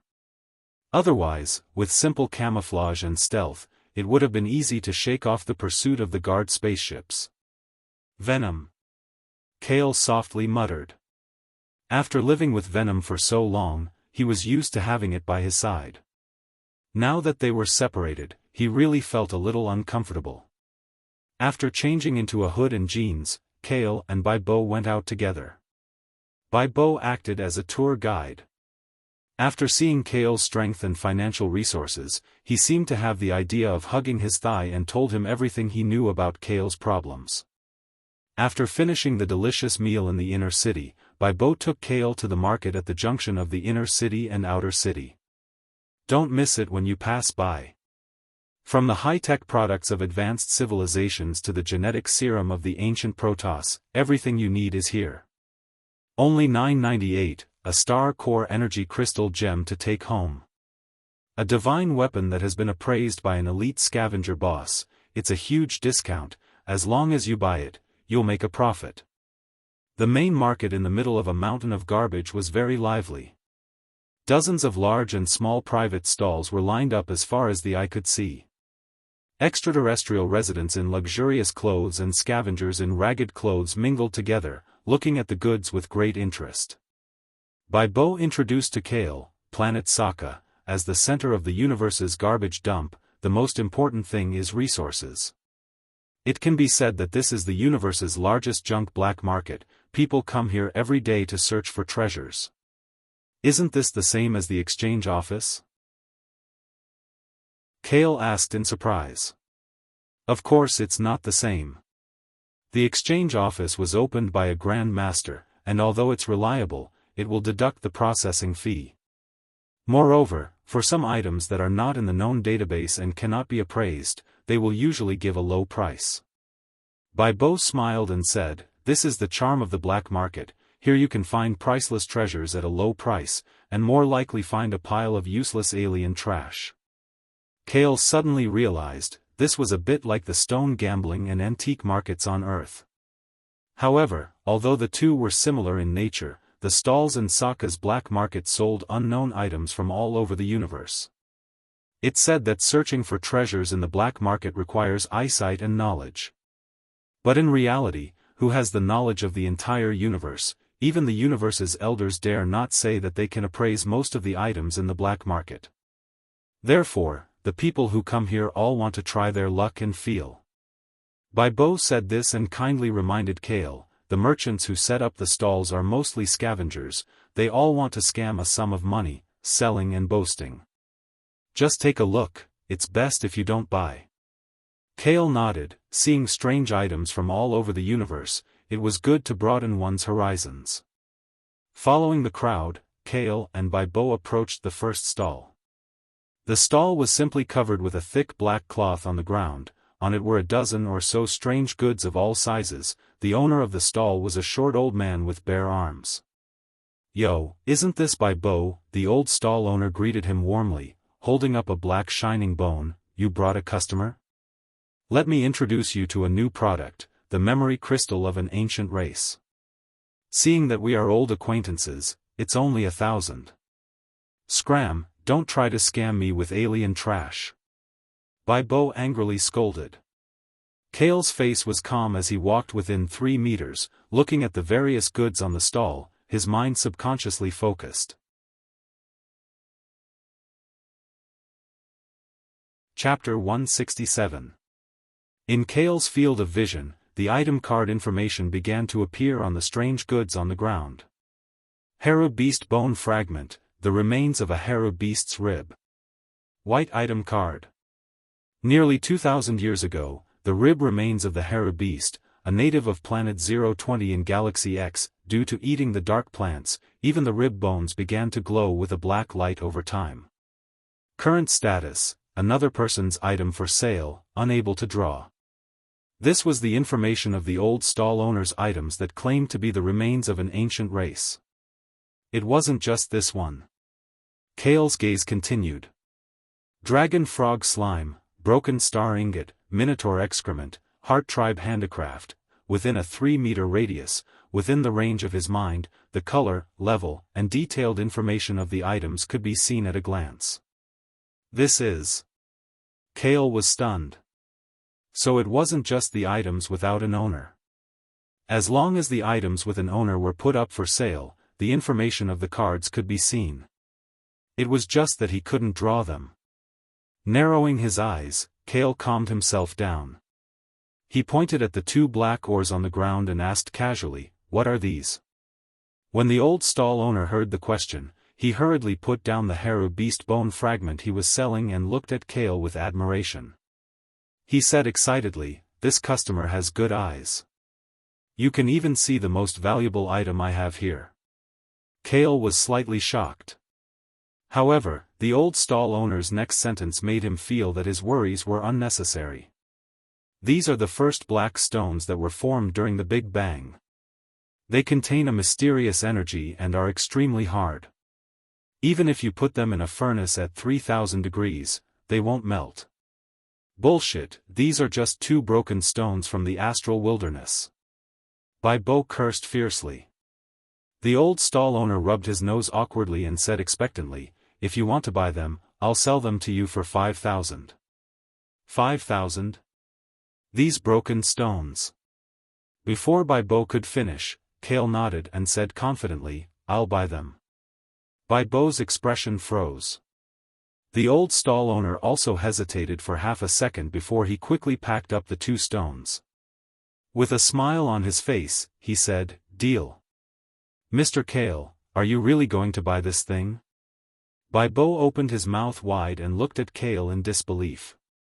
Kale nodded, snapped his fingers, and said with certainty, "Pay up, take your things and leave." Bai Bo wanted to say something but hesitated. In the end, he sighed helplessly, picked up the packaged goods, and paid with cash. "Take care. You're welcome to come again." The old stall owner's laughter could be heard behind him. Bai Bo carried the items and quickly caught up with Kale. He did not understand what was going on and said gloomily, "Mr. Kale, why did you buy 2 broken stones?"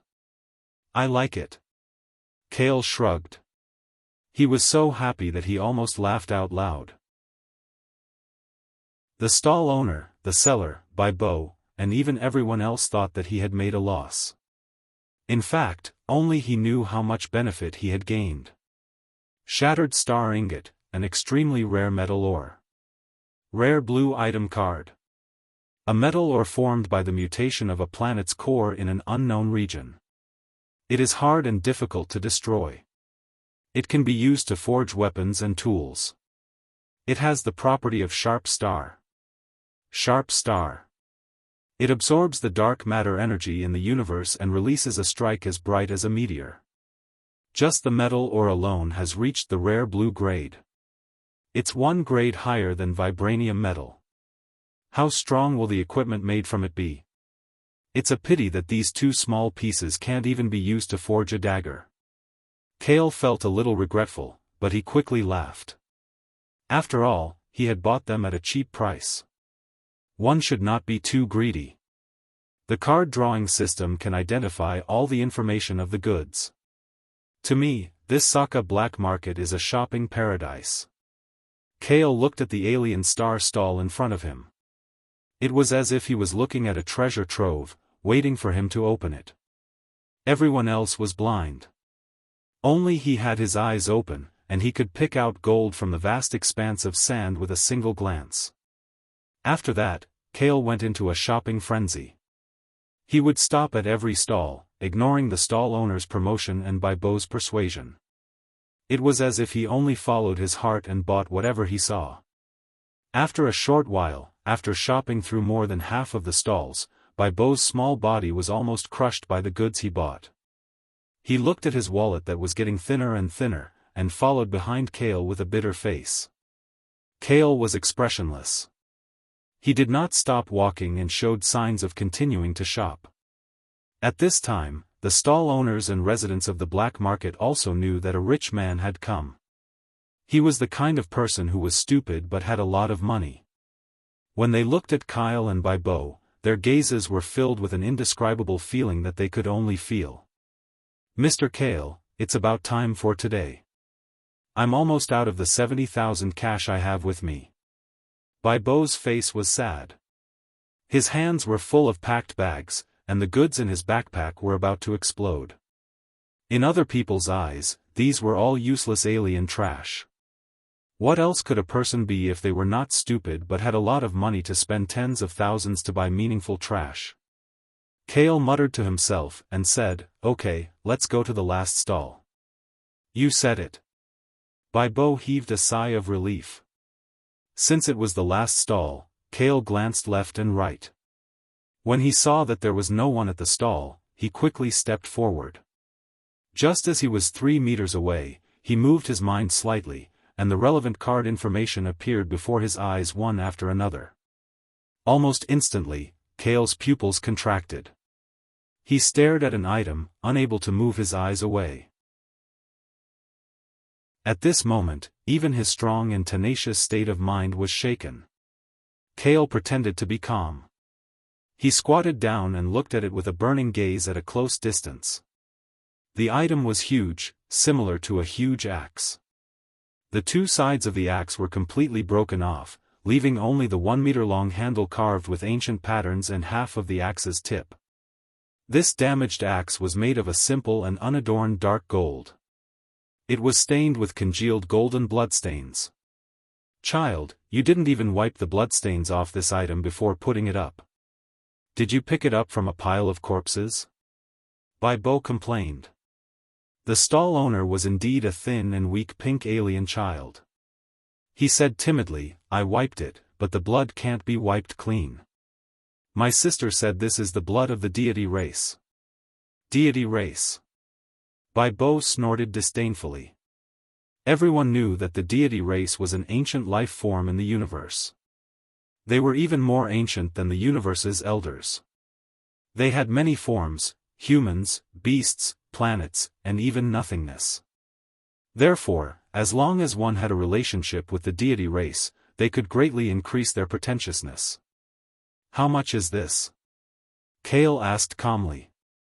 The pink child stretched out a finger and said while gritting his teeth, "My sister said the minimum is 1 million. 1 million? Baibo was stunned and couldn't help but laugh. "I finally know why no one comes here. 1 million, are you going to rob me?"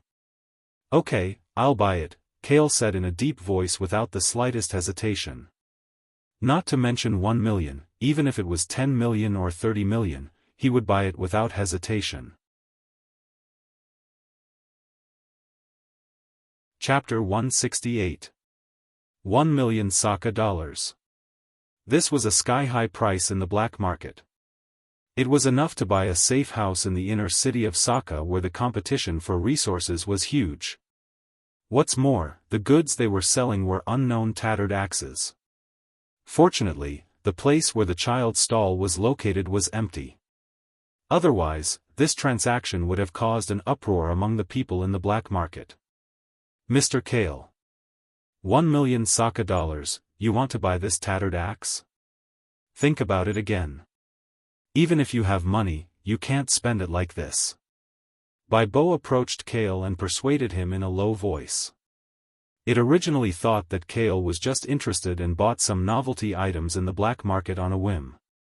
It didn't expect that at this time, he would be willing to pay such a high price for a tattered axe. Kale ignored Bo. He squatted down and placed his right palm on the broken handle of the large axe. He gently stroked the strange patterns on the surface. The hard and cold feeling was clearly transmitted to his hand. Not only that, there was also a primitive charm that came from fighting, killing, the intersection of iron and blood. Kale closed his eyes and ignored the noise in the black market. He immersed his heart and mind in feeling.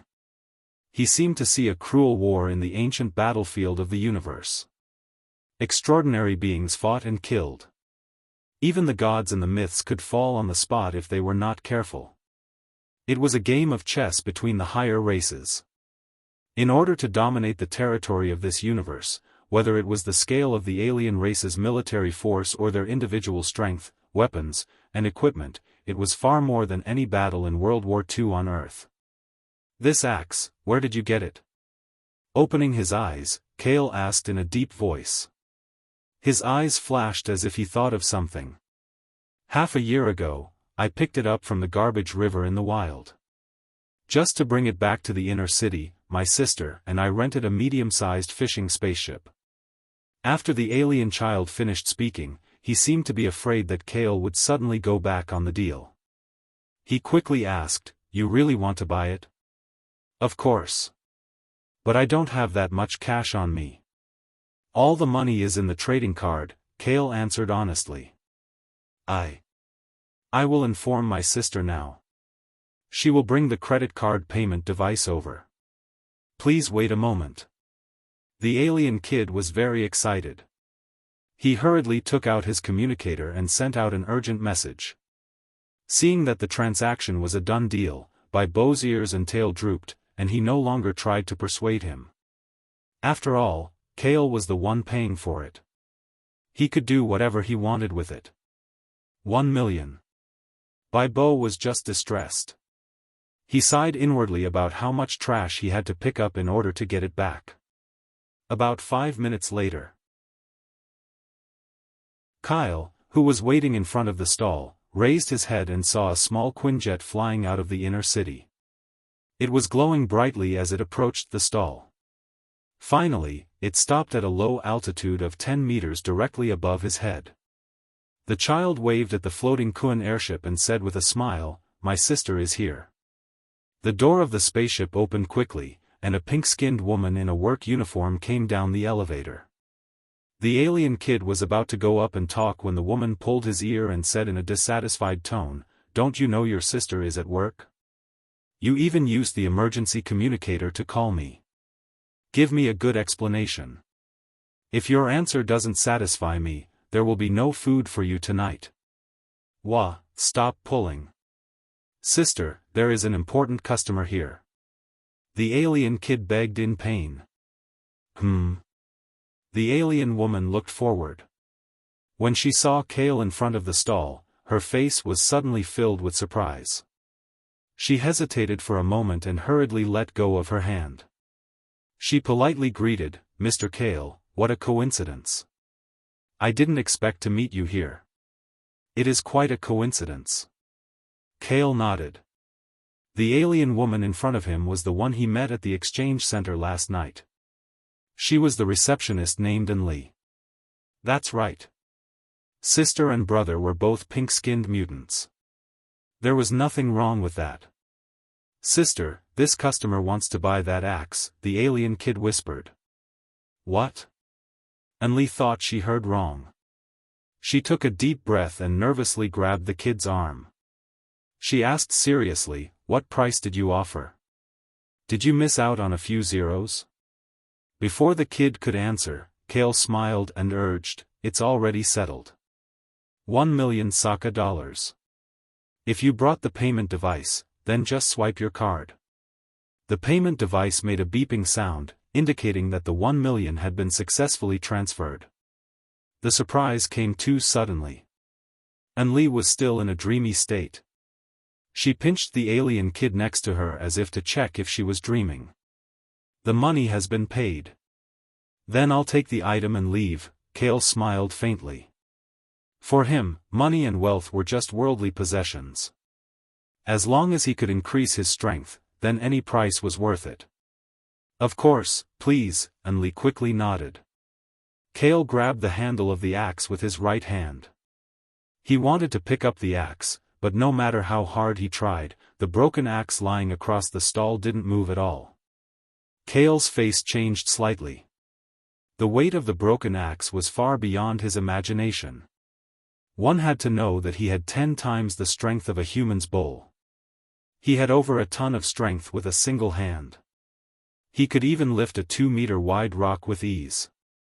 "Ah, Mr. Kale, I forgot to tell you. This axe is abnormally heavy. Even the stone man known for his brute strength couldn't move it. We need to use a transport ship to transport it," Anli said apologetically. "What kind of abnormal creature would use such a heavy axe?" Bo said in shock.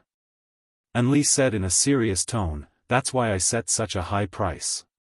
Even if we can't sell it, according to my many years of experience, the previous owner of this axe might really have been some higher life form that called themselves gods." Taking a deep breath, Kale once again held the axe handle with both hands. "Mr. Kale, this axe really can't be moved. I'll use a ship to help you transport it back." Anli saw this and suggested, "I'll give it a try." Firmly holding the axe handle, Kale's face was calm. His feet were firmly planted on the ground. His tall and sturdy body's muscles swelled, causing his hood to bulge. Kale exerted strength with both hands. The axe that was left with only the handle trembled slightly. Then, under the dumbfounded gazes of Anli and the others, it was slowly lifted up. He had only lifted it half a meter high when the axe fell from his hand and smashed into the ground with a heavy explosion. Dust flew up, and the cement floor below collapsed, forming an axe-shaped depression. "This is too scary." Bo was secretly speechless. He was so scared that his hair stood on end. Was this thing really a weapon? The one who was even more shocked was Anli. She was very clear that the axe's weight was a terrifying number. The other party could lift it up slightly. He could already be considered a human with a natural talent for strength. "I'll have to trouble you to use a ship to transport it," Kale said helplessly. Chapter 169. Anli used the spaceship to transport the broken axe to Kale's hotel before returning to the exchange center. All sorts of items purchased from the black market were placed messily on the table in the room. It was obvious that the owner was not in the mood to take care of them. Kale sat alone on the bed, holding an item card glowing with purple light between his fingers. His eyes were filled with complex emotions as he fell into deep thought. Unknown battle axe, a severely damaged, unknown one-handed battle axe. Rare purple ability card.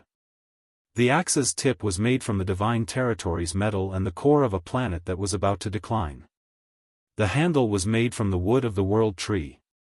It was a one-handed battle axe forged by the exquisite craftsmanship of the dwarves. The original battle axe could be summoned from the owner and could be stacked with the owner's energy. The explosive slash could split mountains and the earth. It was severely damaged and had lost all its original functions. It had been stained with the blood of ancient monsters and gods for a long time. It had a powerful aura that was hard to erase and could easily affect the owner's mind. This was the detailed information of the broken axe and the main reason why Kale was so fascinated. It was in a severely damaged state. Just the rare materials alone were enough to maintain it as a rare purple item. This one-handed battle axe, before it was damaged, was undoubtedly beyond the purple category and was an orange-grade divine weapon. Of course. Just finding a broken divine weapon was not enough to make Kale ponder for so long. The important thing was the information brought by the broken axe. Divine territories metal, world tree, and dwarven craftsmanship. The materials and craftsmanship of this axe are too similar to Thor's hammer. It's as if they were forged at the same time, Kale thought. The broken axe and Thor's hammer had too many similarities. Even some of their functions were the same. He would not believe that this broken axe did not come from the divine territory. Divine territory, Asgard, Kale whispered as he stared at the broken axe item card. His eyes were filled with yearning and longing. Initially, when he decided to leave Earth for the galaxy, the first place he thought of was Asgard, the divine territory's immortal palace where the Asgard gods lived. The Asur race was now a top-notch race that ruled this universe. Their lifespan was as long as tens of thousands of years, and they were once described in Norse mythology on Earth. The Rainbow Bridge could cross the universe at will, and with the help of the artifact, they could go to heaven and Earth. Their appearances were no different from human beings, but their physical qualities were dozens of times better than human beings. They also possessed supernatural abilities that were similar to the laws of thunder and death. They were the race of gods in name and in reality. Unlike the deity race that was first born in the universe, Kale judged that the Asur race should be the most evolved advanced intelligent race in the Marvel universe. It should also be one of the final directions of human evolution on Earth. Compared to the Dark Elves, Kale was more interested in the Asur race's Vitality ability card. Ability cards that affected one's physique needed to be carefully selected. As of now, Kale only had 2 physique ability cards, Self-Healing Factor and Super Soldier. This type of ability card wasn't about the complexity of the quantity, but about the compatibility between genes. For example, the Alien Physique ability card of the Big-Eyed Monster. Since it was a blue grade, Kale could naturally draw it. But once he drew it, he would obtain the Big-Eyed Monster's natural ability, and his body's genetic structure would also be transformed into a part of the Big-Eyed Monster's race. His eyes might become bigger, and his skin would become similar to the Big-Eyed Monster's color. The Asur race, just from the appearance and ability, is simply a deified version of human beings. It should be the most suitable physique ability card to be integrated with Super Soldier. Kale clenched his fists and muttered to himself. When he knew that he had arrived at planet Sokka, Kale had reluctantly given up on obtaining the Thor race's physique ability card. He planned to find another suitable race more than 5 months ago to replace it. Until now, the broken axe that he had bought from the black market had reignited his hope. To be able to use the one-handed battle axe produced by the same type as Thor's hammer and use it to fight ancient monsters and the deity race, the owner of this axe must also be from the Asur race. Kale's heart trembled slightly, and he thought excitedly for no reason. Half a year ago, this broken axe fell here. As the owner of the axe, is it possible that the god is not dead and is still living on this planet? Although it was just a hypothesis, it was enough for Kale to be willing to give up everything to investigate. If he could succeed and steal the Asur race's physique ability card, then he would be a superhuman, becoming a god in all aspects, and be on par with the gods. Before Kale could exit from his thoughts, a lively music suddenly came from outside the hotel window. The huge sound waves formed a substantial wave that slapped against his eardrums. What's going on? Frowning slightly, Kale kept the item card back into the card space, sat up from the bed, and walked to the window. Outside the window, in the middle of Sokka's main city, there was a tall and majestic central building panel. Under the holographic projection technology, the light rays formed a projection of the Grandmaster that was 100 meters tall. The Grandmaster's appearance also resembled a human, and he looked like a white-haired uncle. He was wearing a luxurious suit, gently and calmly spreading his hands, looking down at the entire Sokka's main city. The loudspeakers on the streets broadcast his words, "Dear residents of Sokka Planet. Today is the day for the warm-up of the final championship match. I welcome all of you to come to the arena and accompany me to watch the most hot-blooded, brutal, and passionate life and death duel." As soon as he finished, the passionate music resounded through every corner of Sokka's main city. At the same time, the various aliens on the streets were cheering, welcoming a major holiday as they walked through the streets towards the arena behind the central building. As Kale opened the door, Baibo, who was in the lobby, was eager to move, jumping and running in front of him.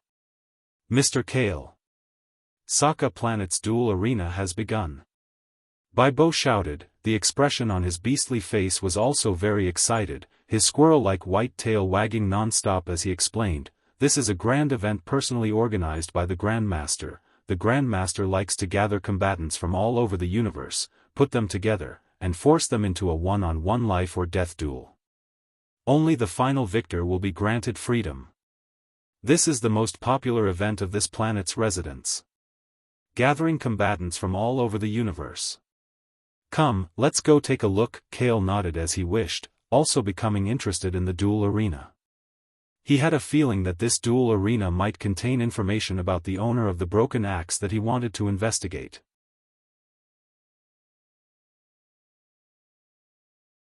Chapter 170. The preliminaries for the championship match were about to begin. Like the arrival of a grand festival, all the alien life forms on planet Sokka became restless. Whether it was the residents of the inner city or the scavengers of the outer city, they all put down their work without hesitation. They didn't plan on missing the preliminaries, even if it was just a warm-up. Their expressions were fanatical as they whistled and held up their favorite champion support signs. Some of the fanatics even painted their faces and clothes to match the color of the contestants. They gathered in groups on the main street of the city and swarmed toward the duel venue. In the sky above Sokka's main city, dozens of guard spaceships were spaced apart. With Sokka's central building as the center, they formed a net that covered an area of 1 kilometer in the sky. They firmly dominated the air and used light beams and broadcasts to guide the crowd below to enter the arena. Kale and Baibo had just walked out of the hotel when they directly merged into the crowd of people on the main street. All around them were strange-looking aliens, and the sound of revelry tightly clashed with the two. Among the alien crowd, Kale couldn't help but be infected by the lively atmosphere. The alien life forms were clearly addicted and looking forward to the upcoming championship match from the bottom of their hearts. The degree of fanaticism was no less than the World Cup fans on Earth. As long as there's a match in the arena, this planet Sokka built on trash will be lit with life and vitality. Baibo said with a sigh. The local alien life form residents seemed to be using this opportunity to release their primitive nature of pursuing the strong and killing. At the same time, they could also eliminate the boredom of being trapped on this caged planet. Kale nodded in understanding. It wasn't just to pass the time. Evolving and becoming stronger was the common goal of all life in the universe. On this planet, there were lost alien life forms from all over the universe. Putting them together to perform a life and death duel to determine the winner was something that all life forms loved to see. The arena was located behind the central building. It was a giant interstellar stadium with a cylindrical structure. It had a radius of 500 meters, including the steel outer wall. The center was open air, and it emitted bright lights all around and into the sky. At this time, looking down from the sky, one could see that all the life forms on the planet were like densely packed ants, rushing into the arena from all directions. Afraid of being stepped on by the crowd, the short Baibo grabbed onto Kale's shoulder and hung in the air like a bag. It looked at the huge arena and sighed. The starry sky duel arena can accommodate 200,000 spectators at a time. In another half an hour, more than 80% of the planet's biological inhabitants will be housed here. When Kale heard this terrifying number, he smacked his lips in shock. It was estimated that only the Saka Star, the morbid lost land, could have such an unprecedented viewing experience that would make the local residents crazy to the extreme. When he arrived at the entrance of the stadium, Kale was surprised to find that the tickets were divided into 3, 6, and 9 grades. The price was based on the level of the area near the top, far, and high. Even the last row seats cost 500 Saka dollars. Baibo, who usually valued money more than anything else, was not stingy this time. He bought a ticket worth 1,000 yuan with him. Perhaps this is the charm of the championship duel. Kale shook his head. He saw that many of the ragged scavengers who could not even afford to stay in hotels were more enthusiastic than anyone when it came to buying tickets. For the creatures of this planet, the duel tickets were probably a necessity. They could use it to feel the meaning of their lives. After passing through the alien security inspection, Kale and Baibo were seated according to their tickets. Their seats were located in the front row of the stadium's second-floor area. Looking down, they had a good view of the circular and vast duel arena. In Baibo's words, the viewing experience from the 3rd to the 10th floor was worse. The first-floor area in front was sometimes dangerous, so the second floor was the best viewing area. Kale sat in his seat and looked around. The interstellar stadium seats were mostly filled with extraterrestrial spectators. The competition had not yet officially started, but the audience was already cheering with passion. Their burning gazes fell on the concrete arena below. This is still the preliminaries. If it was the championship, how exaggerated would it be? What kind of talents would the challengers have? Kale lightly clenched his fist.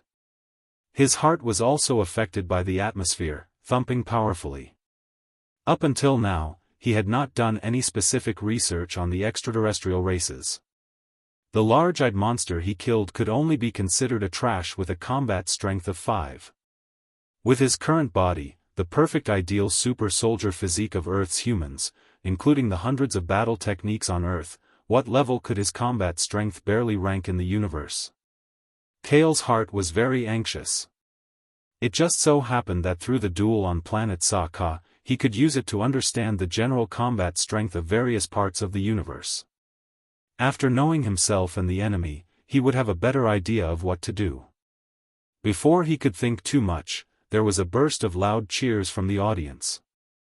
More than 10 miniature flying devices flashed into the arena, projecting lights above the duel arena and piecing together a full-body projection of the Grandmaster. The Grandmaster's projection looked around and said with an amiable smile, "Ladies and gentlemen, a wonderful performance is about to begin. Is everyone happy?" What answered him was the deafening cheers of the entire interstellar arena. "I am your host. Please give your applause to the challengers who are about to die in the preliminaries. Their spirit and hot-bloodedness are worthy of praise." The Grandmaster chuckled and spread out his hands. "I hope everyone is the same as me. Today's trip was not in vain." Grandmaster. Kale's eyes moved slightly. He raised his head to look at the highest point of the arena. There was a special viewing platform with floor-to-ceiling glass windows. The Grandmaster himself and his trusted guards should be up there. Without further ado, I announce the official start of the competition. Now, let's invite all the challengers of the preliminaries to enter. After the Grandmaster finished speaking, the projection waved his hand downwards. On the sides of the duel arena, the 4 steel doors on the 4 sides slowly opened. Under the cheers of the crowd, countless shadows moved within the 4 doors. All kinds of challengers quickly rushed out from within. They were either wearing armor and holding weapons or were empty-handed. They revealed their wild beast-like bodies, roaring as they stepped into the duel arena. "Is this preliminaries a group battle?" Kale asked in surprise. Baibo nodded and replied, "That's right. After all, in the preliminaries, the difference in strength between the challengers is too great. It takes too much time to fight one-on-one, so a group battle will eliminate most of them first." Chapter 171. The champion who had dominated the Saka duel arena for a long time? Kale was slightly stunned.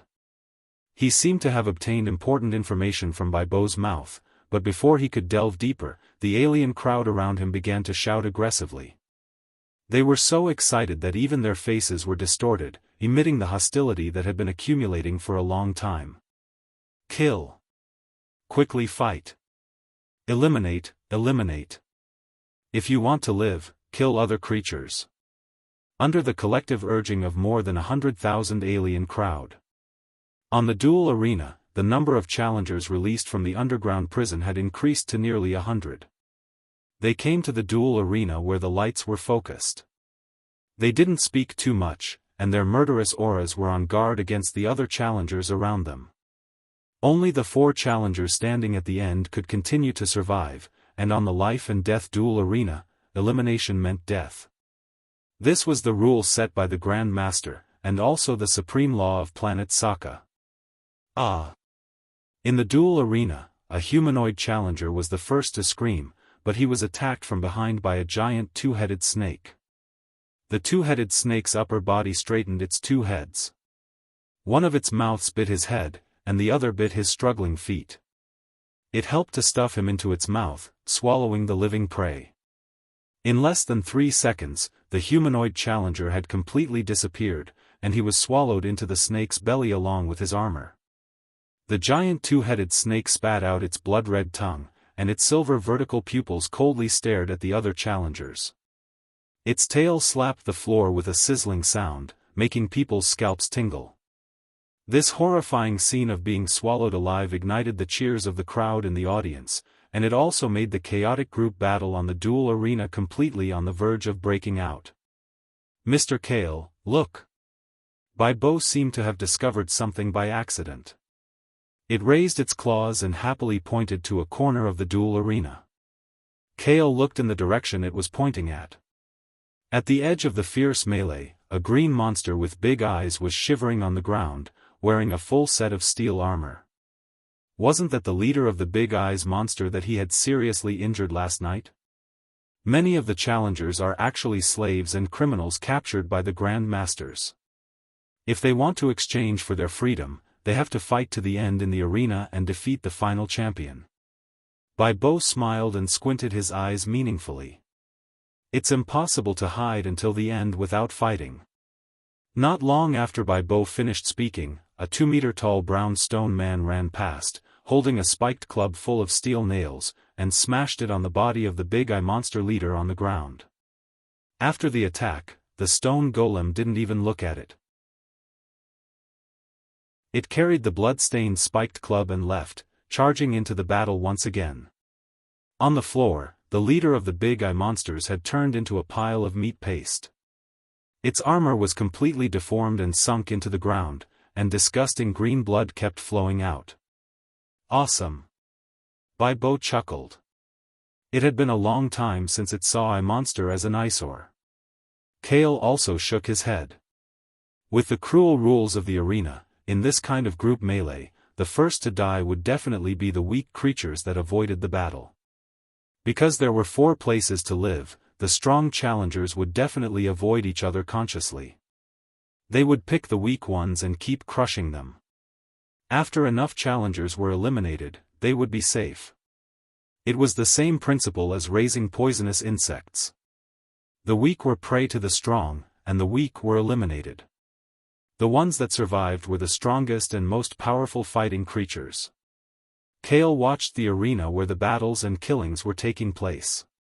The battles between creatures of different races in the universe were really an eye-opener for him. It was far from the experience of fighting beasts and insects on Earth. He saw a burly man carrying a steel-spiked club the size of half a car. His muscles and skin were all rough and stony. He swung the steel-spiked club with a whistling sound, and his strength easily reached several tons. He hammered a 4-meter-tall giant into bloody meat paste.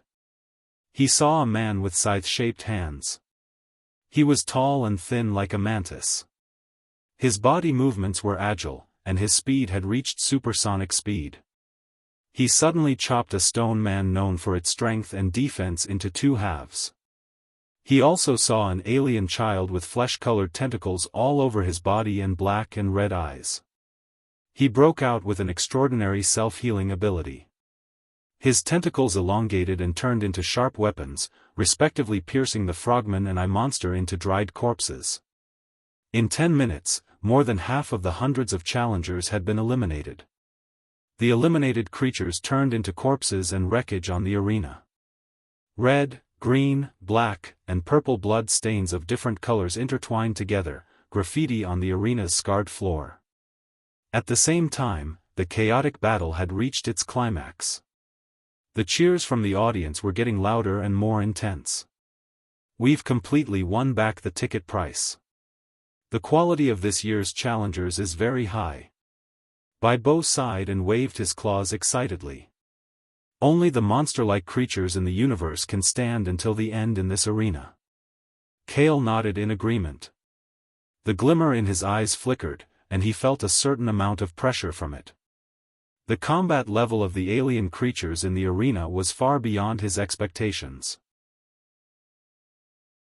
The challengers who were immersed in the battle for survival could only fight with all their strength and use the talents and abilities of their own race to have a chance of survival.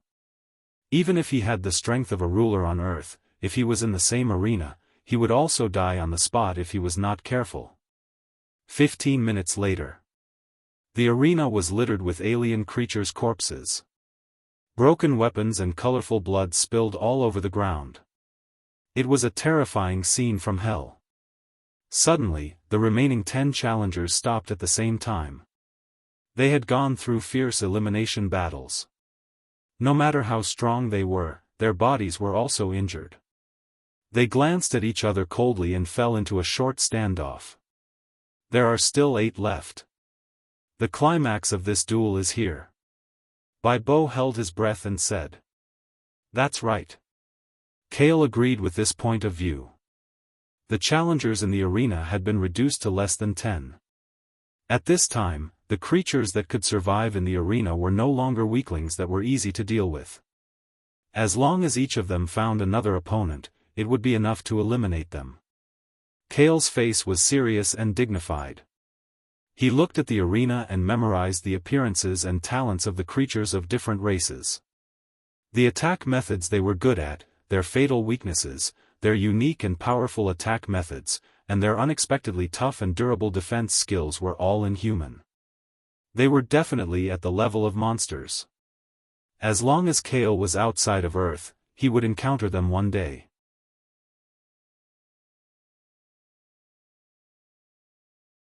Chapter 172.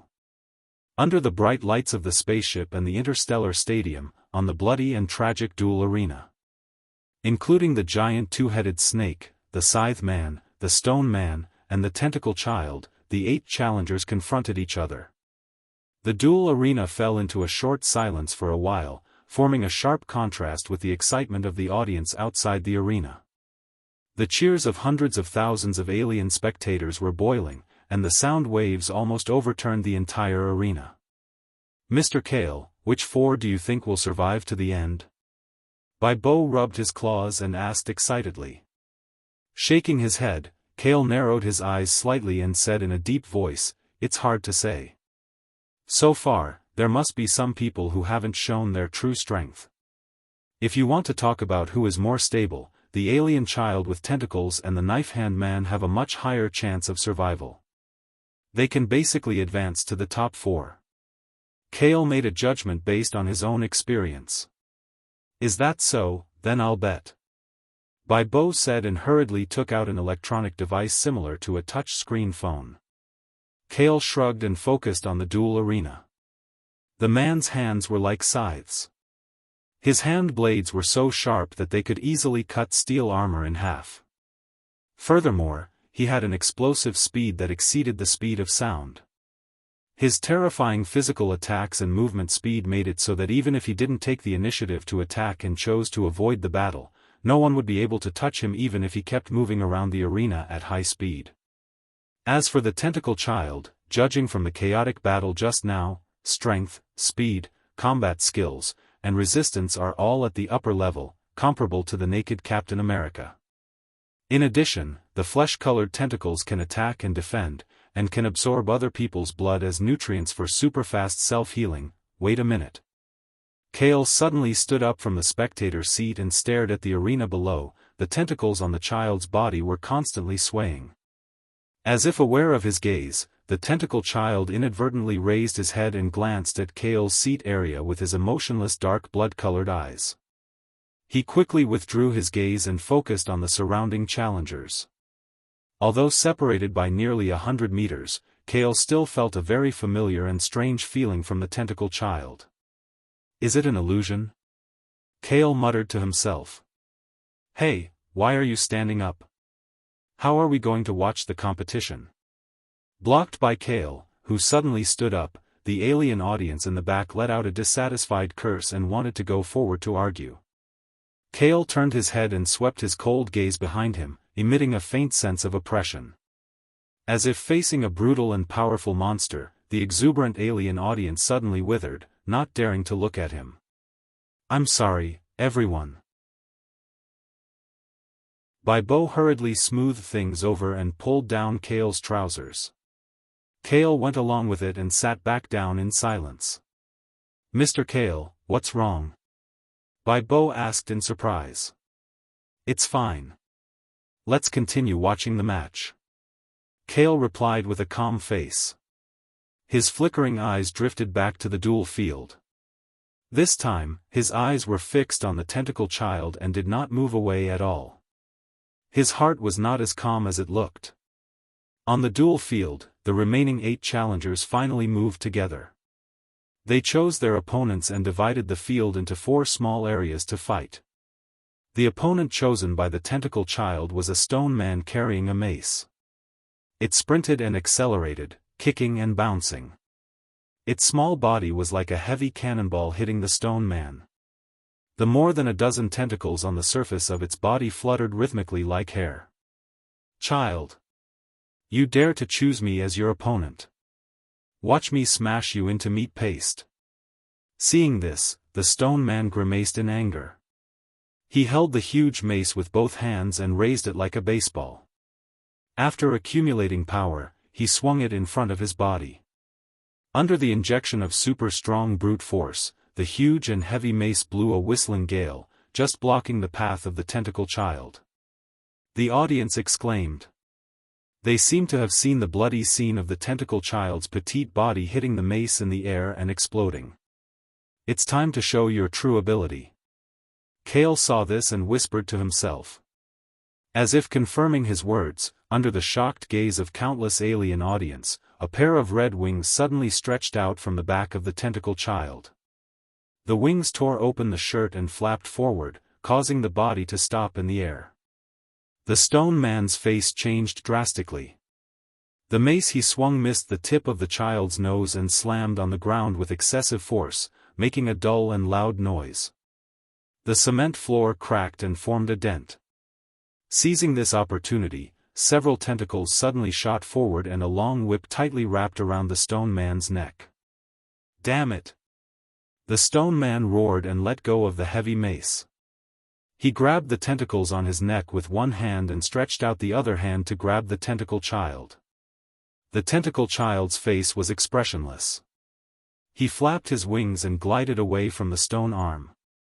He flew to the back of the stone man's head and stretched out his dark claws. He accurately pierced the stone man's eyes. 1/3 of the claws sank into the stone eye sockets and pierced the eyeballs. The fragile eyes were injured and the stone man couldn't help but scream. In pain, he finally grabbed the tentacle child's wrists with claws and pinched them with one hand. The tentacle child struggled hard, but it was obviously in vain. In terms of pure strength, the stone man was not weak at all. I've caught you, don't think about running away. The stone man closed his bleeding eyes and held the tentacle child's hands with all his strength. He raised them high and pulled off several tough tentacles wrapped around his neck with brute force. Die for me! The stone man roared and smashed the tentacle child in his hand to the ground. Gravel splashed and the cracked floor collapsed again. As if it was still worried, the stone golem repeatedly smashed the stone golem twice more before releasing its palm. The tentacle child fell to the ground in a coma, motionless. His wings were broken, his arms were almost dislocated and broken, and his body was covered with blood and wounds. The winner is me. The stone man raised his hands. His eye sockets were empty and bloody tears kept flowing. It was extremely tragic. The audience cheered loudly, but soon, the cheers turned into exclamations. They looked in shock at the seriously injured tentacle child on the ground in front of the stone man. 2 fading black tentacles slowly rose from his body and pierced into the stone man's eye sockets when he was unprepared. The tentacles stirred quickly inside, enough to turn the brain into paste. The stone man's body stiffened and his laughter stopped. He lost his vitality and fell back to the ground. This sudden reversal made the audience burst into loud applause. Kyle was the only one in the audience who was frowning deeply, feeling anxious and doubtful.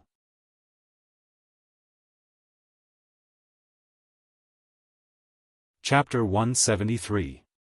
Camouflage, gliding, claws, whips, tentacles. These extremely familiar abilities undoubtedly revealed the identity of the tentacle child on the field. Kale was very surprised. Venom. He actually appeared in the Sokka duel arena, and he was even attached to an alien child. He thought it would be a long time later, so he chose to establish a foothold on Sokka planet first, and then slowly search for Venom's traces later.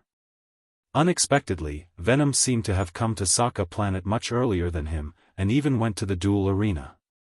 While he was pleasantly surprised, Kyle also had more doubts. If it's Venom, why doesn't he have the sense of connection with the creature summoned by the creature card? Moreover, Venom should be trying his best to find me. Why did he appear in the duel arena? Kale thought about it and couldn't think of a reasonable answer for a while. The creature summoned by the creature card will vaguely maintain a certain connection with the card master. Even on the Earth, a sense of existence can still be felt even if the distance is half a hemisphere. But at this time, Kale was sitting in the audience about 100 meters away, but he had no sense of connection with Venom in the field.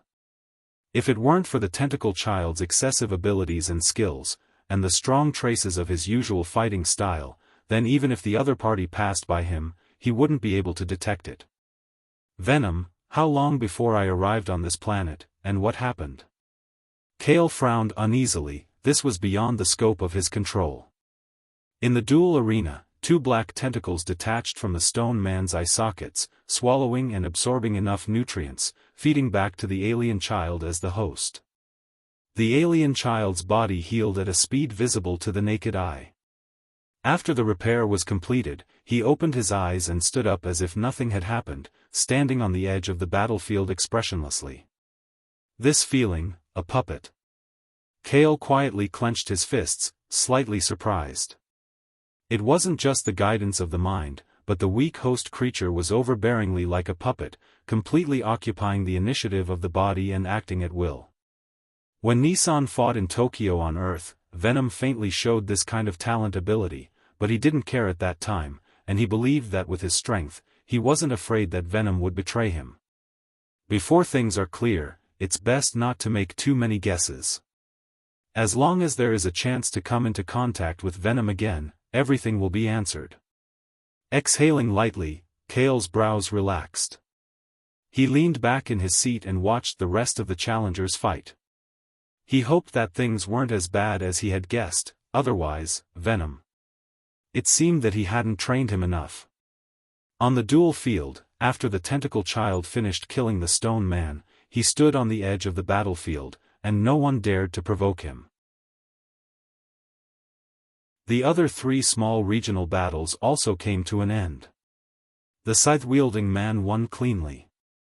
Using supersonic speed and sharp hand blades, he toyed with a 6-eyed monster in the palm of his hand. He was not in a hurry to behead his opponent.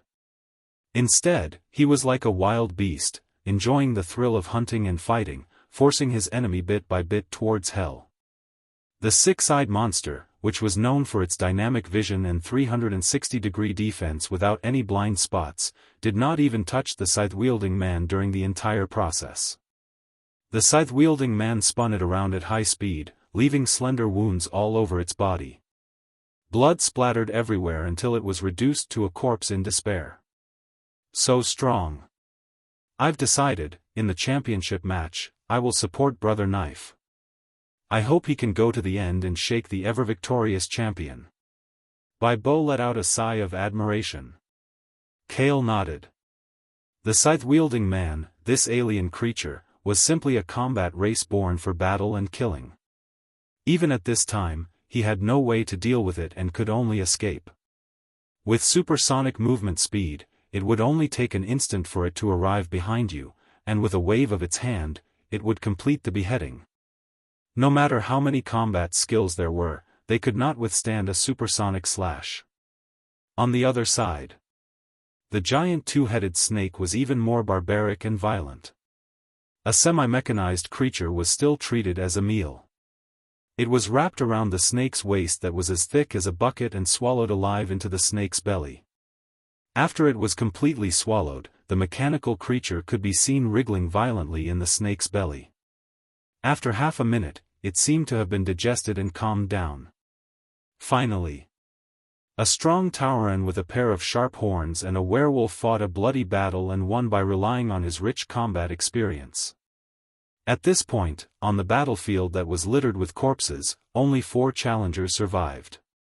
They were the venomous child, the scythe-wielding man, the giant two-headed snake, and the Tauren. The top 4 had been decided, which also represented the end of the preliminaries.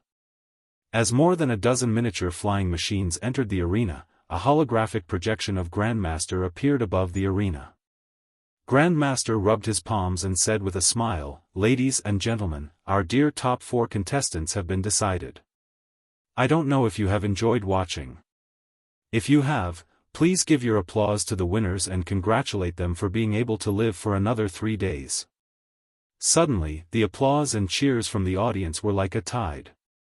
It doesn't matter if you haven't enjoyed it. In 3 days, our championship match will begin. At that time, these pitiful challengers will face an invincible creature, the King of Champions who has dominated the duel for half a year. Demon King. As soon as Grandmaster finished speaking, most of the alien audience in the audience were flushed red and shouted enthusiastically, "Champion Demon King! Champion Demon King!" This lineup almost caught up with my reputation in New York on Earth. Kale secretly complained and pondered for a moment before asking, "Who is the Champion Demon King?" Bai Bo took a deep breath and said solemnly, "It's the man codenamed Demon King. He has been in the duel for half a year and no matter what opponent he meets, he will ruthlessly crush the challengers with his terrifying strength. He is the symbol of strength and bloodlust, an invincible existence that has defeated all the creatures in the universe." Invincible existence. Kale frowned. This definition was too unstable and unreliable. However, he knew that the future Hulk had also been the champion for a long time and was basically invincible in the universe. The universe here is limited to the creatures lost on planet Sokka. Later, Thor, who fell here, barely defeated Hulk when he was not half awakened. In any case, creatures at the level of Hulk and Thor can really be called strong in the universe. Kale sighed. He was also looking forward to the championship match in 3 days. Was the champion Demon King really the original owner of that broken axe? And Venom, thinking of this, Kale felt a slight headache. How to come into contact with Venom was really a long-term plan.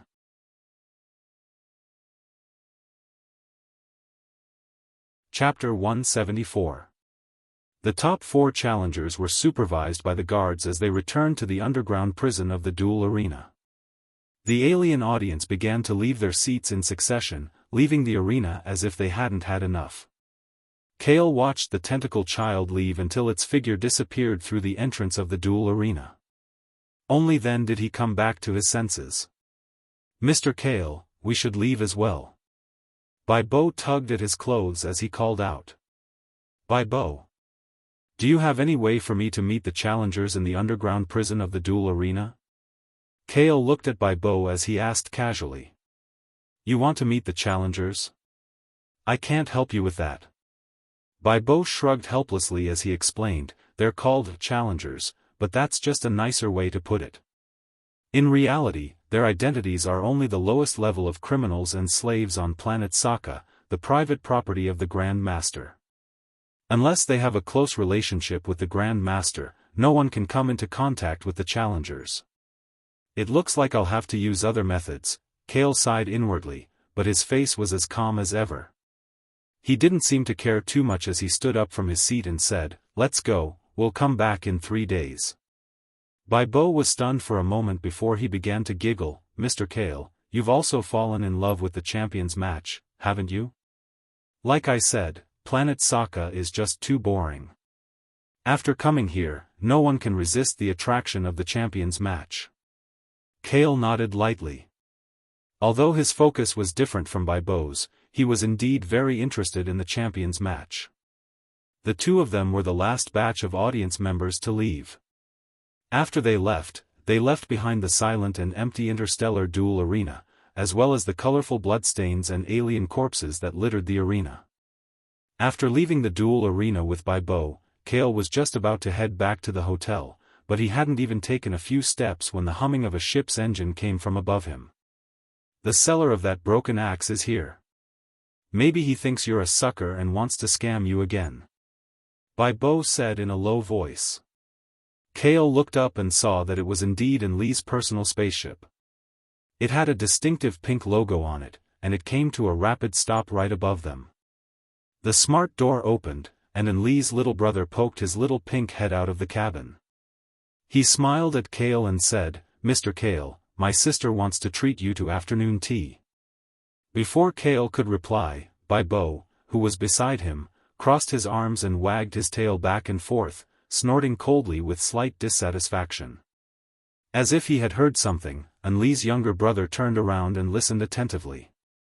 Then, he smiled and continued to pass on the message. My sister said that she would like to invite Mr. Bai Bo along with Mr. Kale. That's more like it. Bai Bo nodded proudly. Kale glanced at it and reminded it coldly, I haven't agreed yet. Bai Bo's ears drooped as he tried to persuade him. Mr. Kale. Didn't you say that you wanted to get close to the challengers? I'm just a small scavenger, so I can't do it. Receptionist Only might be able to. She works for a grandmaster, so she might have the ability to make this happen. When Kale heard this, his eyes lit up as he looked at Bai Bo meaningfully. Bai Bo lowered its head as if it was under some pressure, and did not say anything else. Not bad. After a moment of silence, Kale smiled inexplicably as he gained a new understanding of Bai Bo. Bai Bo was also a smart creature. Even though he did not reveal his inner thoughts and impatience just now, Bai Bo was still able to see some of it from his body language, and even took the initiative to suggest things to pave the way for him. If it could be said that the relationship between the two was that of an employer and a tour guide before, then now, Bai Bo had taken the initiative to show that he wanted to ride on his coattails. Let's go, Kale said as he gestured for Bai Bo to follow him. He took the lead and walked down the stairs of the spaceship. Only then did Bai Bo let out a sigh of relief as if a heavy burden had been lifted from its shoulders. It used its claws to wipe off the sweat on its forehead as it eagerly followed behind Kale. Sokka Galactic Restaurant, top floor, 10th floor. Because it was close to the inner city where the Grandmasters lived, all buildings were not allowed to exceed half the height of the central building. Under the strict regulations, the 10th floor was the highest height that could be built only with backstage staff. In the inner hall of the restaurant's 10th floor, Bai Bo sat on the soft double seat as he looked across the table at Enli's brother who was burying his head in his plate and eating. He sighed from the bottom of his heart. It's rare for me to come to a galactic restaurant, but why did I have to come with a little brat? Can't you be more romantic? That calculating woman actually played such a trick. Bai Bo grumbled as he glanced to the side. Kale and Enli were seated on the other side of the table, separated by about 10 meters. Their conversation could not be heard here at all. Forget it, for the sake of the delicious food, I'll forgive you this time. Bai Bo sighed as his gaze fell on the delicious food on the table in front of him. He rolled up his sleeves, grabbed a large meat thigh, and stuffed it into his mouth. His speed was not any slower than Enli's brother. At this time, Kale and Enli were sitting by the window on the 10th floor of the restaurant. The small wormhole in the sky refracted the dazzling light on the window. Through the floor-to-ceiling window, they could see half of Saka City's main city. Enli was no longer wearing her work uniform. Instead, she had changed into a luxurious dress. Her facial features were similar to that of a young human woman. Only her pink skin showed that she was not human. She had obviously dressed up carefully. She was wearing an exquisite necklace and earrings, with a pair of waist-length ponytails. Her pink skin was not out of place in Kale's eyes. Instead, it had a faint alien charm. Of course, Kyle was purely appreciating it. He didn't have any other thoughts. Star-Lord with a heavy taste might like this one. Mr. Kale, you should have just arrived on this planet, right? Enli asked softly. Yes. I've only been here for about 2 days. Kale nodded and had no intention of hiding it. No wonder you mixed with the scavengers. It's very necessary to have a local guide when you just arrived on Saka. Enli chuckled and said with emotion, I came to Saka in the generation of my parents, so my brother Little D and I have been living on this planet since we were born. With a slight movement in his heart, Kale went straight to the point and asked, You have lived here for so long and worked in the exchange office under the Grand Master. How is your relationship with the Grand Master? Grand Master. Enli hesitated, glanced around, and whispered in awe and fear, No one dares to say that they have a good relationship with the Grand Master. This planet is developed and ruled by the Grand Master. This building, Saka City, and even us can be said to belong to the Grand Master. The Grand Master is an extraordinary elder of the universe. He likes to collect rare items and powerful creatures from all over the universe. His mood is fickle.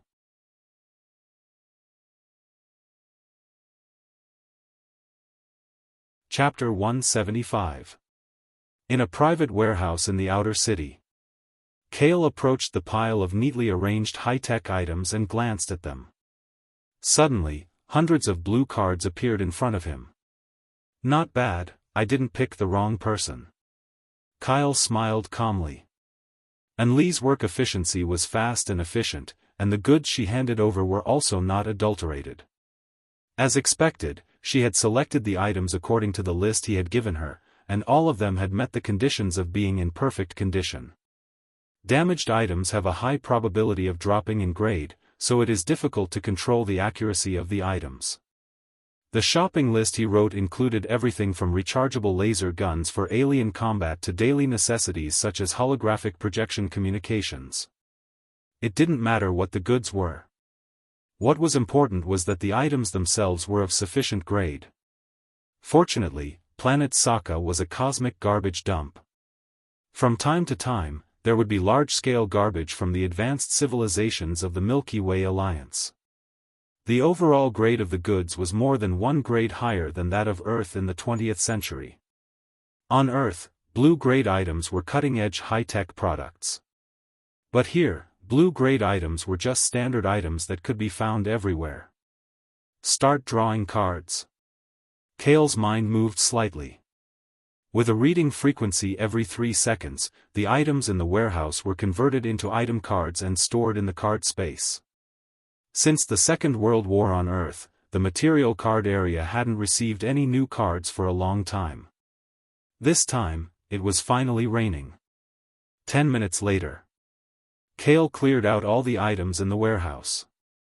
He closed his eyes and his mind fell into the card space.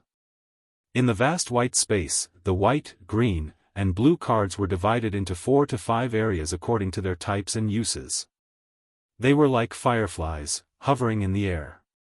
Looks like it's a little too cold. Kale shook his head and sighed. Super blue grade cards like the Dimensional Stone and the giant ancient dragon turtle were not with him. There wasn't even a trace of purple light in the card space. Even the rare blue grade cards like Venom and the Blue Eagle were either dead or dying. Only the Super Soldier ability card remained. But now with the genetic diseases countdown, even this card was getting dimmer and dimmer. Thinking about it this way, it really felt like a lonely old man. Kale's mind incarnation laughed at himself and came to the material card area. The alien item cards were arranged in a row and suspended in the air, waiting for him to deal with them. Blue item cards, total number, 268 cards. It's time to exchange for some new cards. My luck is already bad enough. Can you give me a lucky break? Kale gritted his teeth. With a thought, more than 200 blue item cards flew into the sky. Sacrifice draw card, blue grade, 26 consecutive draws, that's right, consecutive draws. What he was playing with was his heartbeat. Under Kale's anxious and expectant gaze, all the cards in the material card area evaporated and disappeared. You have sacrificed, low-voltage laser pistol, space protective suit, infant care assistance machine, transplantable mechanical eyeball, draw successful. Congratulations, you've received, add life. The corners of Kale's mouth twitched when he heard the first sentence of the card draw system. I'm about to die. Add your head. The life-enhancing card increased one's natural lifespan. All unnatural deaths, illnesses, and injuries were not within its range. Rather than saying that it increased one's life, it was more accurate to say that it extended one's lifespan. It was completely useless to him now. However, Kale's eyes widened when he saw the first life-increasing card. He saw a deep purple light flickering and illuminating the entire card space. It was actually the purple rare, Add Life. Add Life, increase the user's natural lifespan by 300 years. Purple rare ability card. Current status, can be used on others. Great. White for 3 months, green for 3 years, blue for 30 years, and purple for 300 years. Kale couldn't help but clutch his chest. His heart was aching. Without the genetic disease, he could borrow 500 more years from the heavens.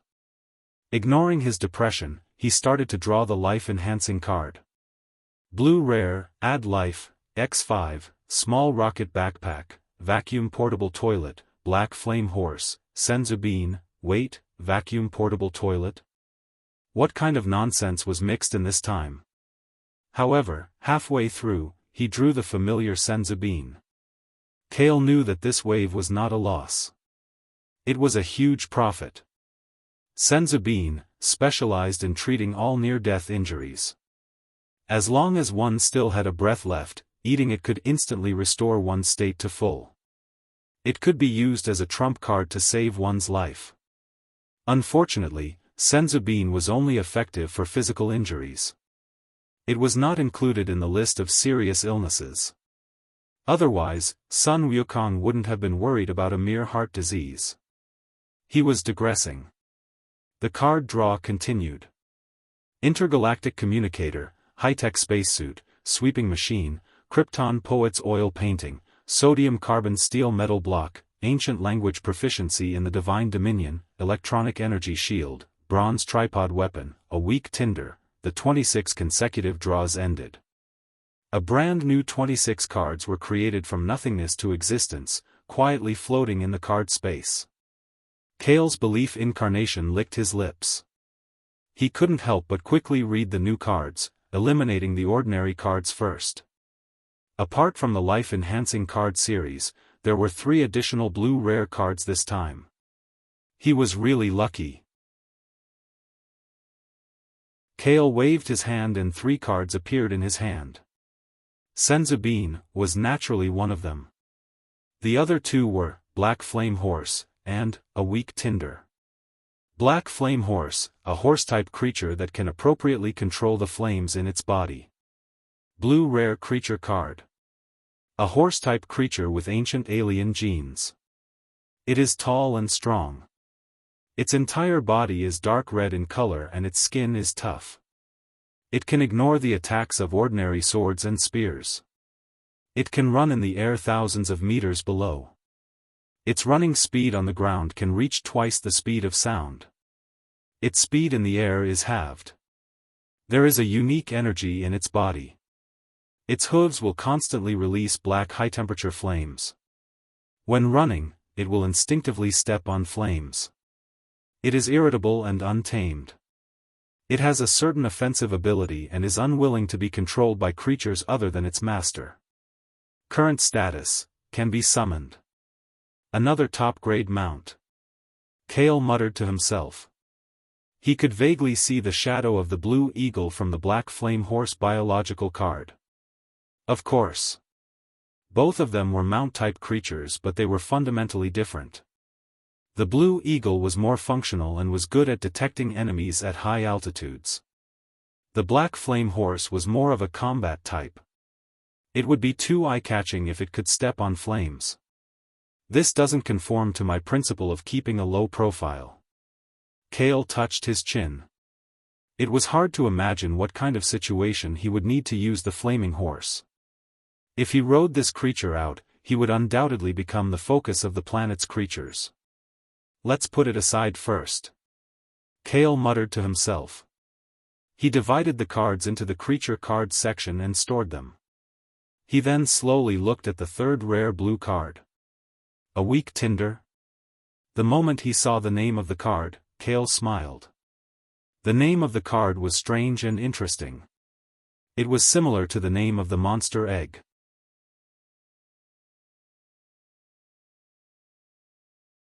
Chapter 176. In a private warehouse in the outskirts of the city. Kyle approached the pile of neatly arranged high-tech items and swept his gaze across them. Suddenly, hundreds of identical blue cards appeared in front of him. Not bad, I didn't choose the wrong person. Kyle smiled calmly. Anli's work efficiency was fast and efficient, and the goods she handed over were not flimsy either. As expected, she chose the items according to the list he gave her, and they all met the condition of being in good condition. Damaged items had a high probability of dropping in grade, and it was difficult to grasp the accuracy. The shopping list he wrote down ranged from rechargeable laser guns for extraterrestrial combat to holographic projection communication devices for daily necessities. It didn't matter what the item was, what was important was that the item itself was of a high grade. Fortunately, Planet Sokka was a cosmic garbage dump. From time to time, there would be large amounts of garbage from the advanced civilizations of the Milky Way Alliance. The overall grade of the goods here was more than one grade higher than Earth, which was still in the 20th century. On Earth, blue-grade items were cutting-edge high-tech products, but here, blue-grade items were standard items that could be found on the streets. Start drawing cards. Kyle's thoughts moved slightly. Every 3 seconds, he would convert the items in the warehouse into item cards and store them in the card space. Ever since the Second World War on Earth, there hadn't been any new cards in the material card area for a long time. This time, there was finally rain after a long drought. More than 10 minutes later, Kyle emptied the warehouse of all the items, closed his eyes, and entered the card space. In the vast and boundless white space, the white, green, and blue cards were divided into 4 to 5 areas according to their type and use. They were glowing like fireflies, hovering in the air. Looks like it's too cold. Kyle shook his head and sighed. Super blue-grade cards like the primordial space stone and the giant ancient dragon turtle were not with him. There was not even a trace of purple light in the card space. Even the rare blue-grade cards like Venom and Blue Eagle were either gone or dead. Only the Super Soldier ability card remained. But now, with the Gene Diseases countdown, even this card was getting dimmer and dimmer. Thinking about it, he really felt like he was a lonely old man. Kyle's thought incarnation laughed at himself and came to the material card area. All the extraterrestrial item cards were hovering in the air, waiting for him to deal with them. Total number of blue item cards, 268. It's time to exchange for some new cards. My luck is already bad enough. Do you dare to give me a break? Kyle gritted his teeth. With a slight thought, more than 200 blue item cards flew into the sky. Sacrifice draw card, blue quality, draw 26 times in a row. That's right, it was a consecutive draw. It was a game of heartbeat. In Kyle's heart, under his anxious and expectant gaze, all the cards in the material card area evaporated and disappeared. You have sacrificed, low-pressure laser pistol, space protective suit, infant rearing auxiliary machine, transplantable mechanical eyeball, draw successful. Congratulations, you have obtained life enhancement. Hearing the card drawing system's first sentence, the corner of Kyle's mouth twitched. I'm about to die, what's with the enhancement? The life enhancement card increased one's natural lifespan. Unnatural deaths and illnesses were not included in the range. Rather than saying it was increasing one's life, it was more like extending one's life. It was useless to him now. However, the first life enhancement card that he had drawn made Kyle's eyes widen. He saw a dark purple light shining and illuminating the entire card space. It was actually a purple rare, life enhancement. Life enhancement increases the user's natural lifespan by 300 years. Purple rare ability card. Current status, can be used on others. Alright. White for 3 months, green for 3 years, blue for 30 years, and purple for 300 years. Kyle could not help but clutch his chest. His heart ached. Without a genetic disease, he could borrow 500 more years from the heavens. Ignoring his depression, he drew the life enhancement card to open the curtains. Blue rare, life enhancement, X5, small rocket backpack, vacuum toilet, black flame horse, Senzabine, wait, vacuum toilet? What kind of messy things have mixed in again? However, halfway through, he had drawn the familiar Senzabine. Kyle knew that this was not a loss. He had made a killing. Senzabine was specialized in treating all kinds of near-death injuries. As long as one was still breathing, eating it could instantly restore one's condition. It could be used as a life-saving trump card. Unfortunately, Senzabine was only effective for physical injuries. It was not included in the list of serious physical illnesses. Otherwise, Goku would not have been worried about a mere heart disease. He digressed. The card draw continued. Intergalactic communicator, high-tech aerospace suit, floor-sweeping machine, Krypton poet's oil painting, sodium carbon steel metal block, divine territory ancient language proficiency, electronic energy shield, bronze tripod, a weak tinder. At the end of the 26 consecutive draws, 26 brand new cards were created from nothingness, quietly floating in the card space. Kyle's faith incarnation licked his lips. He could not help but quickly read through the new cards, first eliminating the ordinary ones. Other than the life enhancement card series, he had drawn an additional 3 blue rare cards this time. His luck had really exploded. Kyle waved his hand, and 3 cards appeared in his hand. Senzabine was naturally one of them, and the other 2 were Black Flame Horse and a weak tinder. Black Flame Horse, a horse-type creature that can control the flames in its body appropriately. Blue rare creature card. A horse-type creature with an alien ancient gene. It is tall and strong, and its whole body is dark red. Its skin is tough and can ignore ordinary sword and gun attacks. It can run in the air below 1,000 meters. It can run at a maximum speed of 2 times the speed of sound on the ground, and have in the air. It has a unique energy source in its body. Its hooves will constantly release high-temperature black flames, and it will instinctively step on flames when running. It has a violent and untamable temperament, and it does not obey discipline. It has a certain offensive ability, and it is unwilling to be controlled by creatures other than its recognized master. Current status, can be summoned. Another excellent mount. Kyle mumbled to himself. From the black flame horse card, he could vaguely see the shadow of the blue eagle. Of course. Both of them were mount-type creatures, but there was a fundamental difference. The blue eagle was more functional, and it was good at detecting enemies in the sky. The black flame horse was more of a combat type. It had its own flame step, and it was too eye-catching. This is not in line with my principle of keeping a low profile. Kyle touched his chin. It was hard to imagine what kind of situation he would need to use the flaming steps horse. If he rode this creature out, he would undoubtedly become the focus of all the creatures on the planet. Let's put it aside first, Kyle muttered to himself. Kyle muttered to himself as he stored the cards in the creature card section.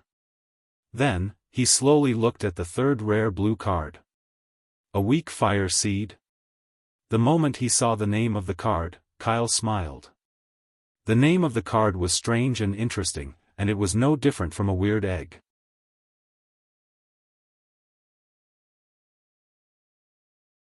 Chapter 177. A weak tinder star that contains mysterious energy. Rare blue item card. A mysterious energy derived from the origin of the universe. It has no category and has the extraordinary power to give life to machines. After enough tinder energy completely penetrates the machine, it will begin to merge with it.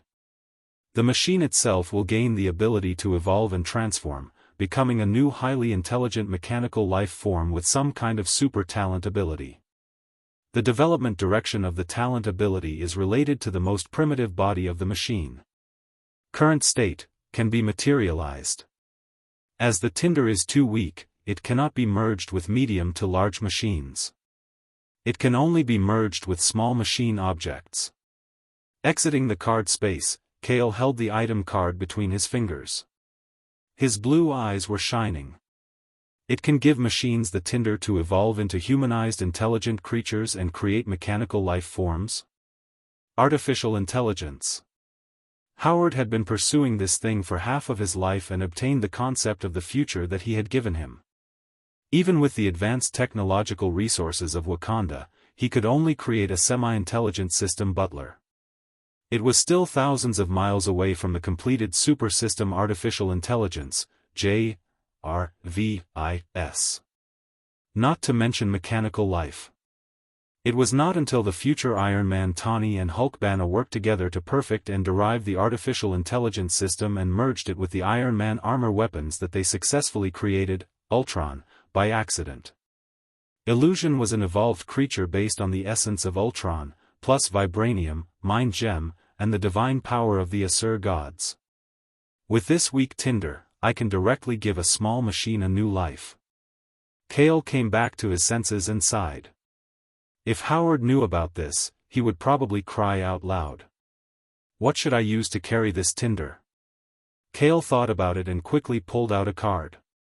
After it was materialized, a small and exquisite smartphone lay on the palm of his left hand. The smartphone was based on the Apple smartphone. After careful processing, it had a very fashionable and technological feel.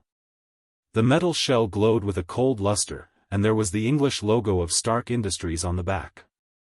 2 or 3 years ago, Kale had taken this phone and met Howard. Before leaving Earth, Howard had hurriedly modified it and left it to him as a souvenir. In Howard's words, the outer shell of the phone was made of vibrating gold, and there was a small smart chip implanted inside. Coupled with Jarvis's voice program system, it was the perfect masterpiece he could create. Howard gave you a body, and I gave you an inner soul. Kale smiled faintly. With a thought, the card materialized. The card between his right hand's fingers disappeared as if it had spontaneously combusted, turning into a wisp of blue flame that floated faintly above his right palm. The flame flickered and dimmed, looking as if it would be extinguished at any moment.